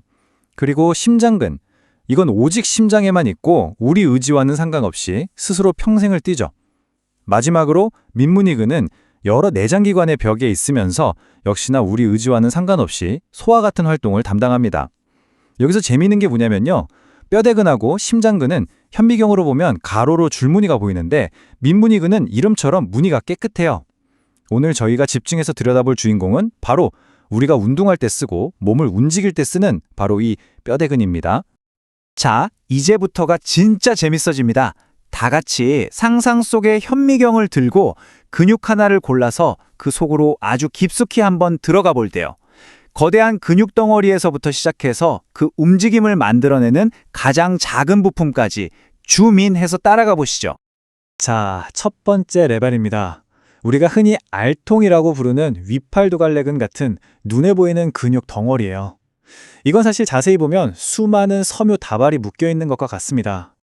그럼 그 다발 중에서 하나를 쏙 꺼내서 더 자세히 볼까요? 그 안에는 마치 실처럼 아주 가느다란 근육 섬유들이 빼곡히 들어차 있어요. 바로 이게 진짜 근육세포 하나하나라고 보시면 됩니다. 자, 여기서 멈추지 않고 이 근육세포 안으로 한 번 더 깊이 들어가 보겠습니다. 그러면 마침내 최종 목적지에 도착합니다. 바로 근육이 힘을 내는, 즉 수축하는 가장 기본 단위가 되는 아주 미세한 구조물들을 만나게 되는 거죠. 네, 바로 이겁니다. 근육 원섬유 마디. 영어로는 사르코미어라고 하는데요. 이게 바로 근육이라는 거대한 엔진을 구성하는 가장 작지만 가장 핵심적인 부품이라고 할 수 있어요. 우리가 하는 모든 움직임은 결국 이 작은 단위들이 수없이 많이 모여서 함께 만들어내는 하나의 합작품인 셈입니다. 아니, 그럼 대체 이렇게 작은 단위들이 어떻게 힘을 합치길래 우리가 팔을 구부리고 다리를 뻗는 이런 큰 움직임을 만들어낼 수 있는 걸까요? 그 작동 원리 지금 바로 파헤쳐 보겠습니다. 이 원리를 활주설이라고 부르는데요. 자, 복잡해 보이지만 아주 간단한 비유로 설명해 드릴게요. 여기 마이오신이라는 녀석이 팔을 여러 개 가지고 있고 액틴이라는 밧줄이 있다고 상상해 보세요. 뇌에서 신호가 딱 오면 칼슘 이온이 출동 신호를 보내요. 그럼 이 마이오신 팔들이 ATP라는 에너지를 꿀꺽 먹고는 액틴 밧줄을 붙잡아서 영차 하고 막 끌어당기는 거예요. 수많은 팔들이 동시에 밧줄을 당기니까 근육 원섬유 마디 전체가 짧아지겠죠? 이게 바로 근육이 수축하는 순간입니다. 이 모든 과정의 시작 버튼, 그 스위치를 누르는 게 바로 칼슘 이온이라는 거, 이것만 기억하셔도 좋습니다. 자, 이제 근육이 어떻게 작동하는지 그 원리를 알았으니까 좀 더 시야를 넓혀볼까요? 우리 몸 곳곳에 있는 주요 근육들은 과연 어디서 무슨 일을 하고 있는지 아주 빠르고 신나게 한번 투어를 떠나보겠습니다. 먼저 우리 얼굴부터 시작할게요. 우리가 환하게 미소 지을 수 있는 건 바로 큰 광대근 덕분이고요. 눈을 꼭 감을 때는 눈둘레근이 일을 하죠. 특히 볼근이 아주 재밌는데 이름 그대로 볼에 있는 근육이거든요. 이게 트럼펫을 불거나 촛불을 끌 때처럼 볼을 빵빵하게 유지해줘서 트럼펫 연주자의 근육이라는 별명까지 있답니다. 이런 작은 근육들이 모여서 우리의 수만 가지 표정을 만들어내는 거예요. 우리가 살아있는 매 순간 쉬고 있는 이 숨도 사실은 근육 운동의 결과입니다. 이 표를 보시면 정말 명확하게 이해가 되실 거예요. 숨을 들이마실 때, 즉 들숨일 때는 가로막이랑 바깥갈비 사이근이 수축하면서 가슴 공간을 넓혀주고요. 반대로 숨을 내쉴 때, 즉 날숨일 때는 이 근육들이 편안하게 이완하면서 공기를 밖으로 밀어내는 거죠. 정말 완벽한 팀플레이 아닌가요? 몸 전체로 가보면 정말 다양하고 재미있는 근육들이 많아요. 가슴 운동할 때 쓰는 바로 그 큰 가슴근, 그리고 팔 힘의 상징인 위팔 두갈래근도 있고요. 여기서 퀴즈 같은 상식. 우리 몸에서 가장 긴 근육은 뭘까요? 바로 넙다리빗근입니다. 다리 꼬는 자세를 도와주는 근육이에요. 그럼 가장 큰 근육 그룹은요? 바로 허벅지 앞쪽에 있는 넙다리 네갈래근입니다. 이런 사실들 정말 흥미롭지 않나요? 자, 지금까지 근육은 움직임을 위한 것이라고 계속 이야기했는데요. 사실 근육에게는 우리가 잘 모르는 아주 중요한 또 다른 임무가 있습니다. 마지막으로 근육의 이 놀라운 숨겨진 역할에 대해 한번 알아볼게요. 그게 뭘까요? 바로 체온 유지입니다. 정말 놀랍게도요, 우리 몸이 만들어내는 열의 약 85%가 근육 활동의 결과물이에요. 생각해보세요.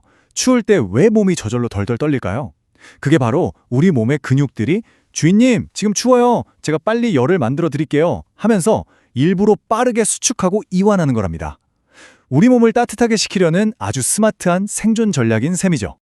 자, 오늘 우리는 근육이 어떻게 움직임을 만들고 또 우리 몸에서 어떤 중요한 역할들을 하는지 쭉 살펴봤습니다. 그럼 마지막으로 여러분께 질문 하나를 던져볼까 해요. 우리 근육은 그저 몸을 움직이기 위한 단순한 기계 부품일까요? 아니면 그 이상으로 우리 몸 전체의 건강 상태를 보여주는 핵심적인 지표일까요? 이 질문에 대해 한번 곰곰이 생각해 보시는 것도 좋을 것 같습니다. 오늘 이야기는 여기까지입니다. 자, 오늘은요, 우리 몸을 움직이는 정말 경이로운 생물학적 엔진, 바로 이 뼈대 근육의 세계로 한번 깊숙이 들어가 보려고 합니다. 정말 신기하지 않나요? 그냥 움직여야지 하는 생각 하나가 어떻게 우리 몸을 뛰게 하고 무거운 걸 들어 올리고 또 살아가게 만드는 걸까요? 네, 바로 오늘 그 생각에서부터 실제 움직임까지 이어지는 이 놀라운 여정을 함께 따라가 볼 겁니다. 자, 그럼 첫 번째 순서로 우리 몸의 엔진, 바로 뼈대 근육에 대해 알아볼 텐데요. 사실 우리 몸엔 근육 종류가 꽤 많잖아요. 근데 왜 하필 이 뼈대 근육이 이렇게 특별한 걸까요? 그 차이점부터 한번 짚고 넘어가 보죠. 보시면 우리 몸의 근육은 크게 세 가지로 나뉩니다. 오늘 우리가 파헤쳐 볼 이 뼈대 근육은요, 보시다시피 제 의지대로 움직일 수 있는 수의근이에요. 현미경으로 들여다보면 가로무늬가 쫙쫙 나 있고 세포 하나에 핵도 여러 개죠. 반면에 심장 근육이나 내장 근육은 어때요? 우리 의지랑은 전혀 상관없이 알아서 움직이는 불수의근입니다. 자, 그럼 이제부터 우리가 마음대로 컨트롤할 수 있는 이 강력한 뼈대 근육의 비밀 속으로 들어가 보겠습니다. 보통 근육이라고 하면 그냥 뼈를 움직이는 역할만 생각하기 쉬운데요. 절대 그렇지 않습니다. 물론 움직임을 만드는 게 주된 임무지만 그것 말고도 우리가 이렇게 똑바로 서 있을 수 있게 자세를 꽉 잡아주고 안정성을 주는 역할도 하고요. 심지어는 우리 몸의 체온을 만드는데도 아주 결정적인 역할을 합니다. 이거 정말 놀라운 사실인데요. 혹시 추울 때 왜 몸이 덜덜 떨리는지 아세요? 바로 이것 때문입니다. 우리 몸에서 나는 열의 무려 85%가 바로 이 근육이 수축하면서 만들어지는 거예요. 그러니까 근육은 뭐랄까 우리 몸에 내장된 개인 난방 시스템이나 마찬가지인 거죠. 대단하죠. 자, 이제부터 진짜 현미경을 들고 근육 속으로 한번 여행을 떠나볼게요. 우리가 눈으로 보는 이 커다란 근육 덩어리에서부터 시작해서 그 안을 가득 채우고 있는 아주 미세한 섬유까지 한 단계씩 줌인해서 들어가 보겠습니다. 근육 하나가 그냥 통으로 된 덩어리가 아니에요. 이걸 비유하자면 마치 굵은 밧줄 같은 건데요. 밧줄도 여러 가닥의 실이 꼬여서 만들어지잖아요. 근육도 똑같습니다. 근섬유라고 불리는 길고 가느다란 세포들이 다발로 뭉쳐서 이루어진 거죠. 이 근섬유 하나하나가 근육을 이루는 기본 단위라고 보시면 됩니다. 자, 그럼 한 단계 더 깊이 들어가 볼까요? 이제 우리는 근섬유라는 세포의 안쪽으로 들어온 겁니다. 이 안을 들여다보면 근원섬유라는 훨씬 더 작은 실 같은 구조물들이 아주 빽빽하게 들어차 있어요. 바로 여기, 이 근원섬유에서 우리가 아는 그 모든 움직임을 만들어내는 진짜 마법 같은 일이 벌어집니다. 드디어 움직임을 만들어내는 가장 작은 단위에 도착했습니다. 이제부터가 진짜 핵심인데요. 근육 수축이라는 연극의 핵심 무대인 근육원 섬유마디, 다른 말로 사르코미어라고 하죠. 그리고 그 무대의 주연 배우들인 단백질들을 만나볼 시간입니다. 바로 이겁니다. 근육원 섬유마디, 바로 사르코미어입니다. 이 Z선에서 다음 Z선까지의 아주 작은 구간, 이게 바로 근육 수축의 기본 단위예요. 생각해보세요. 우리 몸의 수조개나 되는 이 작은 엔진들이 동시에 파밭 하고 수축하면서 팔다리를 움직이는 거대한 힘을 만들어내는 겁니다. 정말 경이롭지 않나요? 이 작은 엔진 안에는 두 명의 핵심 주인공이 있습니다. 하나는 마요신이라는 굵은 친구, 또 하나는 액틴이라는 가는 친구죠. 역할 분담이 확실해요. 마요신은 마치 배의 노처럼 에너지를 써서 액틴을 힘껏 당기는 역할을 하고요. 액틴은 마요신이 꽉 붙잡고 당길 수 있는 밧줄 역할을 합니다. 노젓는 사공이 밧줄을 당기는 모습, 딱 그걸 상상하시면 이해가 아주 쉬울 겁니다. 자, 이제 정말 하이라이트입니다. 이 마이오신과 액틴 두 단백질이 도대체 어떻게 상호작용해서 그 엄청난 힘을 만들어내는지 그 비밀스러운 수축 과정을 지금부터 단계별로 낱낱이 파헤쳐 보겠습니다. 이름하여 활주 필라멘트 이론입니다. 모든 움직임은 딱 이 5단계를 거칩니다. 자, 첫째, 뇌에서 움직여 하는 신경 신호가 도착해요. 둘째, 이 신호가 스위치가 돼서 근육 안에 저장되어 있던 칼슘을 쫙 방출시킵니다. 셋째, 이 칼슘이 액틴 필라멘트에 딱 붙어서 원래는 닫혀있던 마이오신 결합 부위의 문을 활짝 열어줘요. 넷째, 문이 열렸으니 대기하고 있던 마이오신이 텁썩 하고 액틴에 달라붙습니다. 그리고 마지막 다섯째, 바로 파워 스트로크. 마이오신이 온 힘을 다해 액틴을 안쪽으로 쫙 당기는 거죠. 바로 이 미끄러지는 움직임이 근육 수축의 핵심입니다. 아, 여기서 진짜 중요한 포인트가 하나 있어요. 근육이 수축할 때 근육원 섬유마디 전체 길이는 짧아지거든요. 그런데 정작 액틴이나 마이오신 같은 단백질 필라멘트 자체의 길이는 하나도 안 변한다는 겁니다. 신기하죠? 액틴만 있는 밝은 부분 IT와 마이오신만 있는 중앙 부분 H 영역은 좁아지는데 마이오신 전체 길이를 나타내는 어두운 부분 AT는 길이가 그대로예요. 이게 바로 필라멘트들이 서로를 향해 미끄러져 들어간다는 결정적인 증거가 되는 거죠. 스스로 짧아지는 게 아니라는 뜻입니다. 자, 지금까지는 아주 작은 분자 수준의 세계를 들여다봤는데요. 이제 다시 줌아웃해서 이 놀라운 메커니즘이 우리가 일상에서 느끼는 실제 근력으로 어떻게 이어지는지 좀 더 큰 그림을 한번 살펴보겠습니다. 우리가 힘을 쓰는 방식을 보면요. 근육 수축에는 크게 두 가지 종류가 있어요. 첫 번째는 등척성 수축인데요. 예를 들어 무거운 상자를 든 채로 가만히 버티는 거예요. 근육 길이는 변하지 않는데 힘은 계속 들어가고 있죠? 바로 그겁니다. 반면에 등장성 수축은 그 상자를 바닥에서 픽 들어올리는 것처럼 근육 길이가 실제로 짧아지면서 움직임이 생기는 경우를 말해요. 우리가 하는 운동은 대부분 이 두 가지가 아주 절묘하게 섞여서 일어납니다. 결국 우리가 팔을 들어 무언가를 잡고 한 걸음을 내딛고 숨을 쉬는 이 모든 순간순간이요. 우리가 방금 살펴본 그 수많은 단백질들의 완벽하게 조율된 미끄러짐으로 이루어지는 겁니다. 정말 정교하게 설계된 하나의 기계장치 같죠. 우리 몸속에서 수조 개의 분자 모터가 지휘하는 이 장엄한 교양곡. 이제 이 비밀을 알게 된 여러분, 당신의 다음 움직임은 무엇이 될 건가요? 앞으로 몸을 움직일 때마다 그 모든 동작에 담긴 이 경이로운 과학을 한 번쯤 떠올려 보시는 건 어떨까요? 우리가 매일 먹는 음식 있잖아요. 이 음식이 우리 몸속에서 대체 어떤 엄청난 여정을 거치는지 혹시 궁금해 보신 적 없으세요? 자, 오늘은 바로 그 소화계의 놀라운 세계로 한번 들어가 보겠습니다. 모든 건 말이죠. 음식을 입에 넣는 바로 그 순간부터 시작됩니다. 지금부터 그 대장정을 하나하나 차근차근 따라가 보시죠. 음식의 여행, 그 첫 번째 관문은 바로 우리의 입입니다. 네, 여기서부터 모든 게 시작되는 거죠. 우선 음식이 지나가는 이 길, 이걸 소화관이라고 부르는데요. 입에서부터 저기 항문까지 쭉 이어지는 하나의 긴 터널이라고 생각하시면 돼요. 음식은 이 터널을 지나면서 정말 상상도 못할 변화를 겪게 됩니다. 자, 소화의 첫 단계는 바로 물리적으로 잘게 부수는 거죠. 여기서 우리 치아가 활약합니다. 근데 진짜 놀라운 건요. 이 치아의 가장 바깥층, 사기질이라는 게 뼈보다도 훨씬 단단해서 우리 몸에서 가장 강력한 물질이라는 거예요. 혀의 구조를 들여다보면 이게 또 정말 재밌습니다. 혀의 저 두 쪽에 있는 성광유두라는 곳에 맛을 느끼는 맛봉오리가 잔뜩 몰려 있거든요. 근데 정작 혀 전체에 가장 많이 깔려 있는 실유두에는 맛봉오리가 하나도 없다는 사실. 이거 진짜 신기하지 않나요? 자, 입을 통과한 음식은 이제 식도라는 터널을 쭉 따라 내려가서요. 우리 몸의 아주 강력한 화학 처리 공장, 바로 위에 도착하게 됩니다. 위는요, 뭐랄까 강력한 근육 주머니면서 동시에 초강력 믹서기 같아요. 엄청난 위산을 뿜어내면서 음식물을 마구 휘저어서 걸쭉한 죽처럼 완전히 녹여버리는 거죠. 여기서 이 지점이 아주 중요합니다. 위에 모페임이라고 불리는 이 작은 굽이 부분.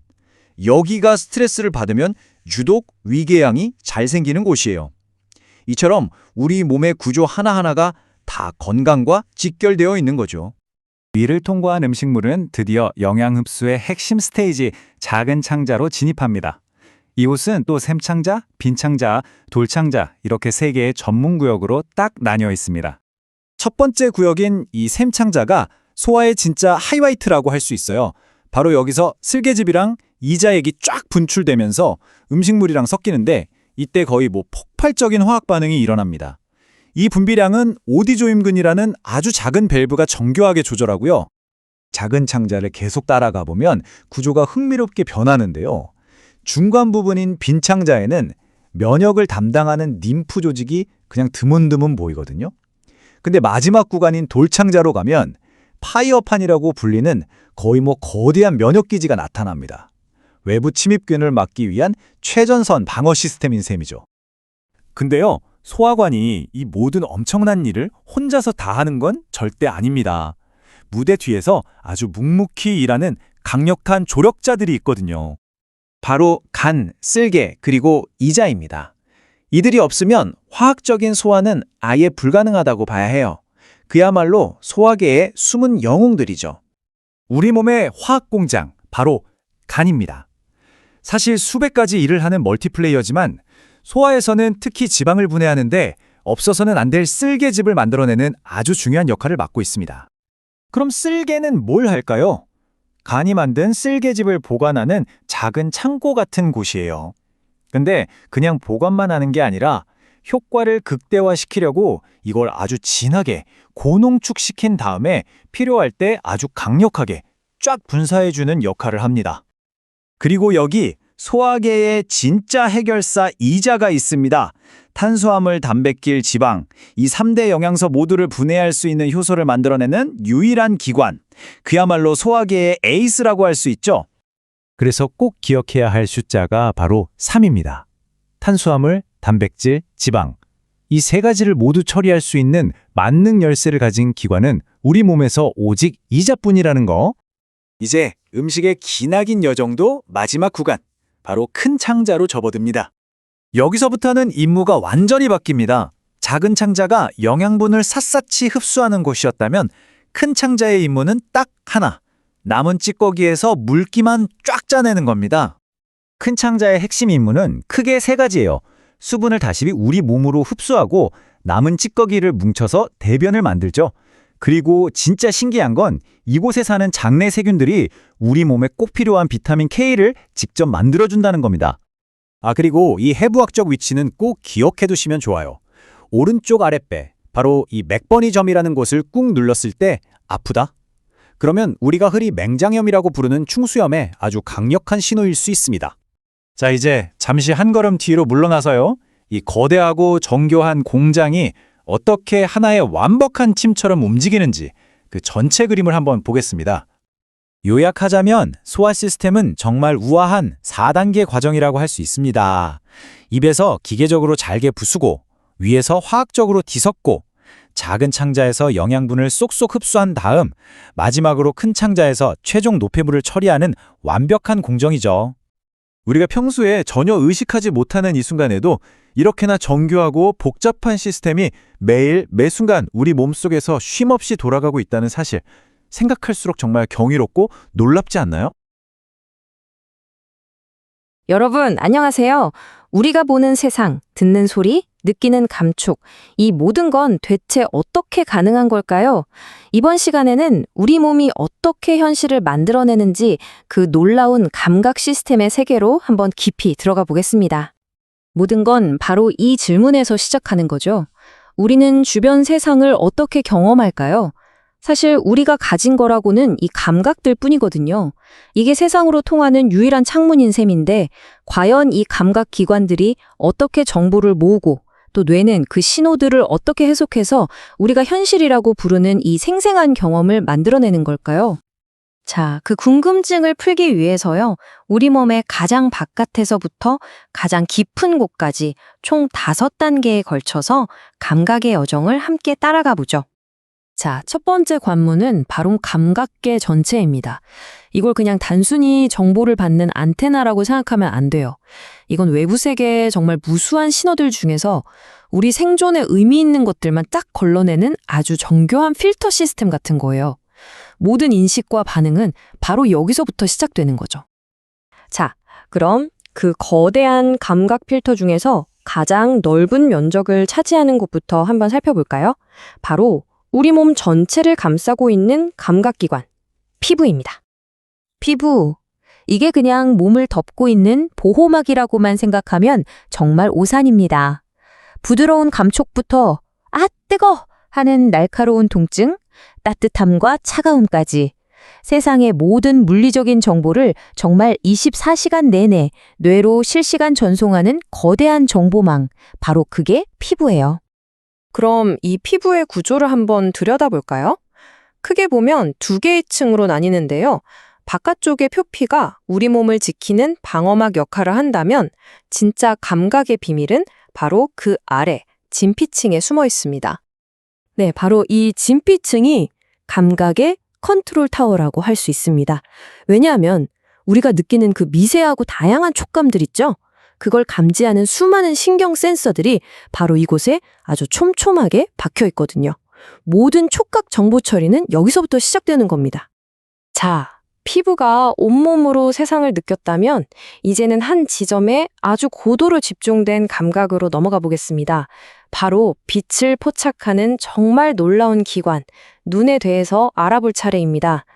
우리 눈은요, 정말 정교한 고성능 카메라랑 똑같아요.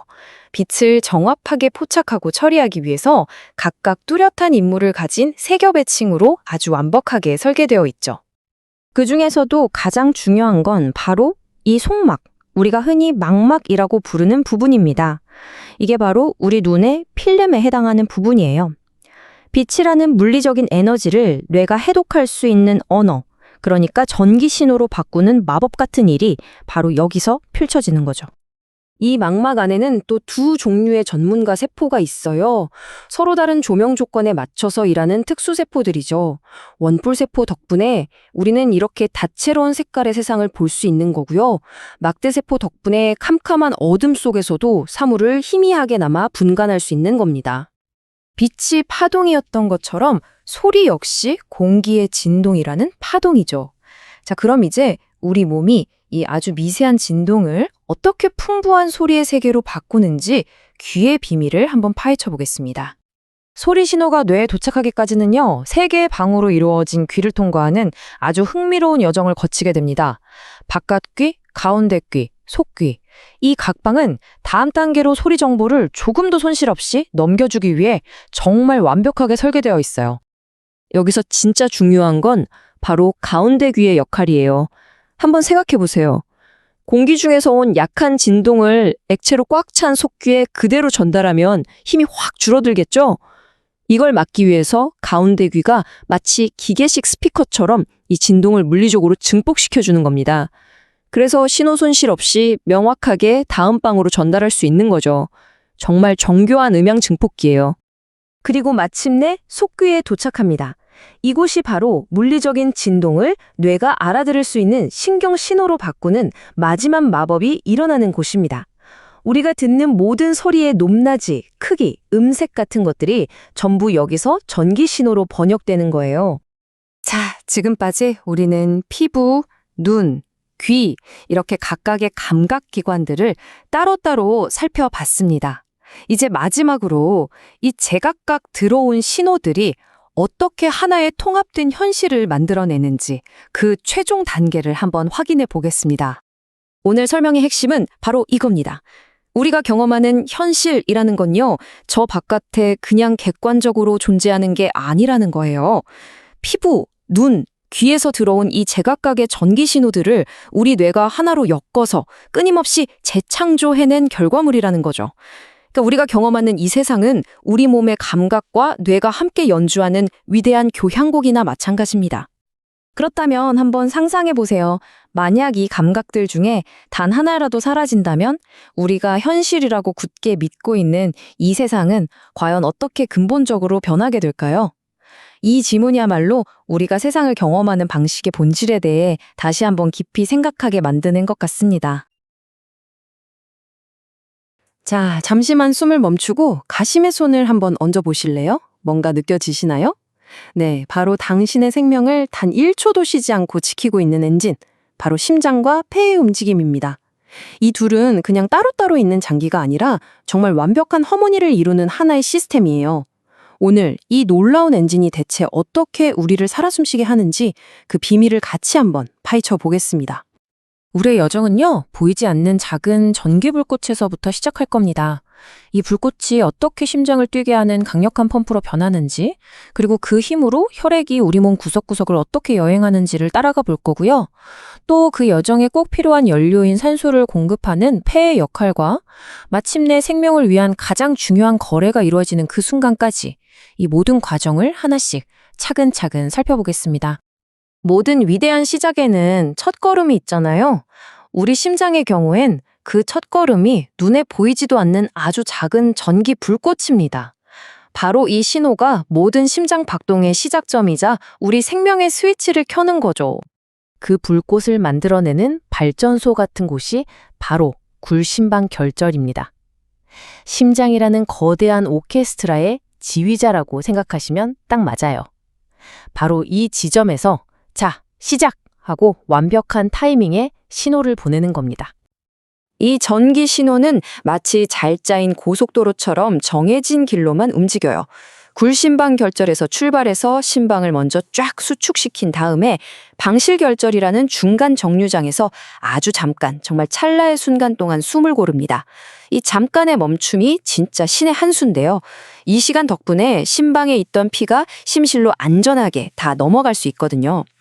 그러고 나서야 신호는 푸르키니의 섬유라는 초고속통신망을 타고 심실 전체로 쫙 퍼져나가서 온몸으로 피를 뿜어내는 강력한 수축을 만들어내는 거죠.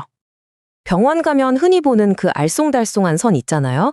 그게 바로 심장의 전기 활동을 그대로 종이에 그려낸 심전도입니다. 첫 번째 나오는 작은 언덕, 피파는 심방이 가볍게 수축하는 모습이고요. 하늘로 뾰족하게 치솟는 QRS파는 심실이 온 힘을 다해 피를 뿜어내는 이 이야기의 클라이맥스죠. 그리고 마지막 완만한 T파는 다음 임무를 위해 재충전하는 모습이에요. 이 단순해 보이는 선 하나에 심장의 모든 드라마가 담겨 있는 셈입니다. 자, 전기 신호로 시작 명령이 떨어졌으니까 이제는 진짜 심장이 어떻게 펌프질을 하는지 그 기계적인 움직임, 바로 심장 주기를 들여다볼 차례입니다. 놀라지 마세요. 심장이 한번 꽉 쪄주고 다시 이완하는 이 전체 과정, 그러니까 한 번의 심장 박동이요, 우리가 편안하게 쉬고 있을 때 기준으로 단 0.8초밖에 안 걸립니다. 정말 눈 깜빡할 사이에 생명을 위한 거대한 일이 벌어지고 있는 거죠. 이 짧은 0.8초는 픽의 수축과 이완이라는 두 가지 동작으로 나뉩니다. 수축기는 말 그대로 심실이 피를 온몸으로 쫙 짜내는 순간이에요. 이때 들어오는 문, 즉 방실판막은 쾅 닫히고 나가는 문인 반달판막은 활짝 열리죠. 그리고 이완기는 다음 펌프질을 위해 피를 가득 채우는 일종의 휴식 시간이자 준비 시간입니다. 이때는 반대로 나가는 문이 닫히고 들어오는 문이 열리고요. 열고 닫고 이 완벽한 타이밍의 반복이 생명을 유지하는 겁니다. 우리가 청진기로 듣는 덥, 럽 하는 그 심장 소리가 바로 이 판막들이 닫힐 때 나는 소리예요. 첫 번째 덥 소리는 수축이 시작될 때 방실 판막이 닫히는 거고, 두 번째 럽 소리는 수축이 끝날 때 반달 판막이 닫히는 소리죠. 심장이 아주 건강하게 자기 일을 잘 하고 있다는 증거입니다. 자, 심장에서 이렇게 힘차게 뿜어져 나온 혈액은 이제 어디로 갈까요? 그 머나먼 여정과 그 여정을 가능하게 하는 압력, 바로 혈압에 대해 알아보겠습니다. 120에 80 건강검진만 하면 보는 아주 익숙한 숫자죠? 이게 뭐냐면요, 앞에 있는 높은 숫자, 즉 수축기 혈압은 심장이 피를 쫙 뿜어낼 때 혈관이 받는 가장 강한 압력이에요. 수도꼭지를 최대로 틀었을 때처럼요. 그리고 뒤에 있는 낮은 숫자, 이완기 혈압은 심장이 잠시 쉴 때 혈관에 기본적으로 남아있는 압력이라고 생각하시면 쉽습니다. 우리 혈관이 견뎌내고 있는 스트레스의 정도를 보여주는 거죠. 그렇다면 혈압은 도대체 왜 높아지는 걸까요? 원리는 의외로 간단해요. 좁은 길에 차가 몰리면 교통체증이 생기는 거랑 똑같습니다. 심장이 더 세게, 더 많이 펌프질하거나 우리 몸의 혈액량 자체가 늘어나거나 피가 끈적끈적해지거나 아니면 혈관이 좁아지면 당연히 압력은 올라갈 수밖에 없겠죠. 이 모든 것들이 복합적으로 작용해서 우리의 혈압을 결정하는 겁니다. 혈액이 열심히 온몸을 돌아다니는 이유가 뭐죠? 바로 산소를 배달하기 위해서잖아요. 그럼 그 중요한 산소는 어디서 오는 걸까요? 네, 이제 무대를 폐로 옮겨서 생명의 숨결이 어떻게 만들어지는지 알아보겠습니다. 우리가 숨을 쉬는 게 폐가 혼자 막 움직여서 그런 게 아니라는 사실 알고 계셨나요? 사실은 폐를 담고 있는 이 가슴 안, 즉 흉곽의 부피가 커졌다 작아졌다 하는 거예요. 숨을 들이마실 때는 가로막이 아래로 내려가고 갈비뼈 근육이 이 공간을 넓혀줘요.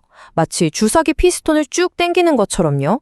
그럼 압력이 낮아지니까 바깥 공기가 저절로 훅 들어오는 거죠. 내쉴 땐 그 반대고요. 우리 폐는 생각보다 훨씬 더 많은 공기를 담을 수 있는 창고예요. 보통 편안하게 쉴 때 쉬는 숨은 약 500ml 작은 생수병 하나 정도에 불과하지만요. 우리가 아무리 숨을 힘껏 내뱉어도 폐에는 항상 일정량의 공기가 남아있어서 폐가 찌그러지지 않게 도와주기도 합니다. 이 모든 용량들이 합쳐져서 폐의 건강 상태를 보여주는 중요한 지표가 됩니다. 자, 드디어 오늘 이야기의 하이라이트입니다. 심장의 펌프질로 온 혈액과 폐로 들어온 신선한 공기가 만나는 바로 그 순간. 생명을 위한 가장 중요하고도 위대한 거래, 바로 가스 교환이 일어나는 현장으로 가보겠습니다. 근데 한번 생각해 보세요. 우리가 숨으로 들이마신 공기 중에 있는 그 산소가 대체 어떻게 우리 혈액 속으로 쏙 들어갈 수 있는 걸까요? 여기에는 아주 간단하면서도 정말 강력한 물리법칙이 숨어 있습니다. 정답은 바로 확산입니다. 이건 뭐냐면요. 기체 분자들이 그냥 농도가 높은 빽빽한 곳에서 농도가 낮은 널널한 곳으로 알아서 이동하는 거예요. 에너지가 하나도 필요 없어요. 물이 높은 곳에서 낮은 곳으로 흐르는 것처럼 너무나도 자연스러운 현상이죠.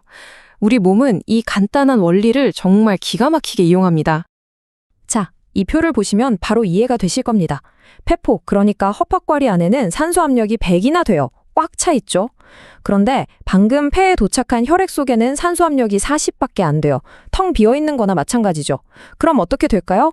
당연히 산소는 압력이 높은 100에서 낮은 40으로, 즉 폐에서 혈액으로 우르르 몰려가는 겁니다. 반대로 이산화탄소를 보세요. 혈액 속 압력이 46으로 더 높으니까 자연스럽게 혈액에서 폐 쪽으로 빠져나가게 되는 거죠. 그런데 우리 몸이 노폐물인 이산화탄소를 처리하는 방법은 한 수 위입니다. 정말 기가 막혀요. 산소처럼 헤모글로빈 택시를 타는 건 일부에 불과하고요. 대부분인 70%는 중탄산 이온이라는 물에 잘 녹는 다른 물질로 잠시 변신을 합니다. 그렇게 혈액 속에 안전하게 녹아서 이동하는 거예요. 혈액이 산성화되는 것을 막으면서 노폐물을 가장 안전하고 효율적으로 운반하려는 우리 몸의 놀라운 지혜죠. 전기 신호 하나가 거대한 펌프를 움직이고 그 펌프가 만들어낸 혈액의 강물이 생명의 숨결을 온몸에 실어나르는 이 모든 과정, 정말 경이롭지 않나요? 이 모든 기적이 지금 이 순간에도 우리 몸속에서 단 1초도 쉬지 않고 일어나고 있습니다. 우리의 심장이 평생 약 25억 번을 뛴다고 하는데요. 이 놀라운 엔진을 위해 오늘 여러분은 무엇을 해주시겠어요?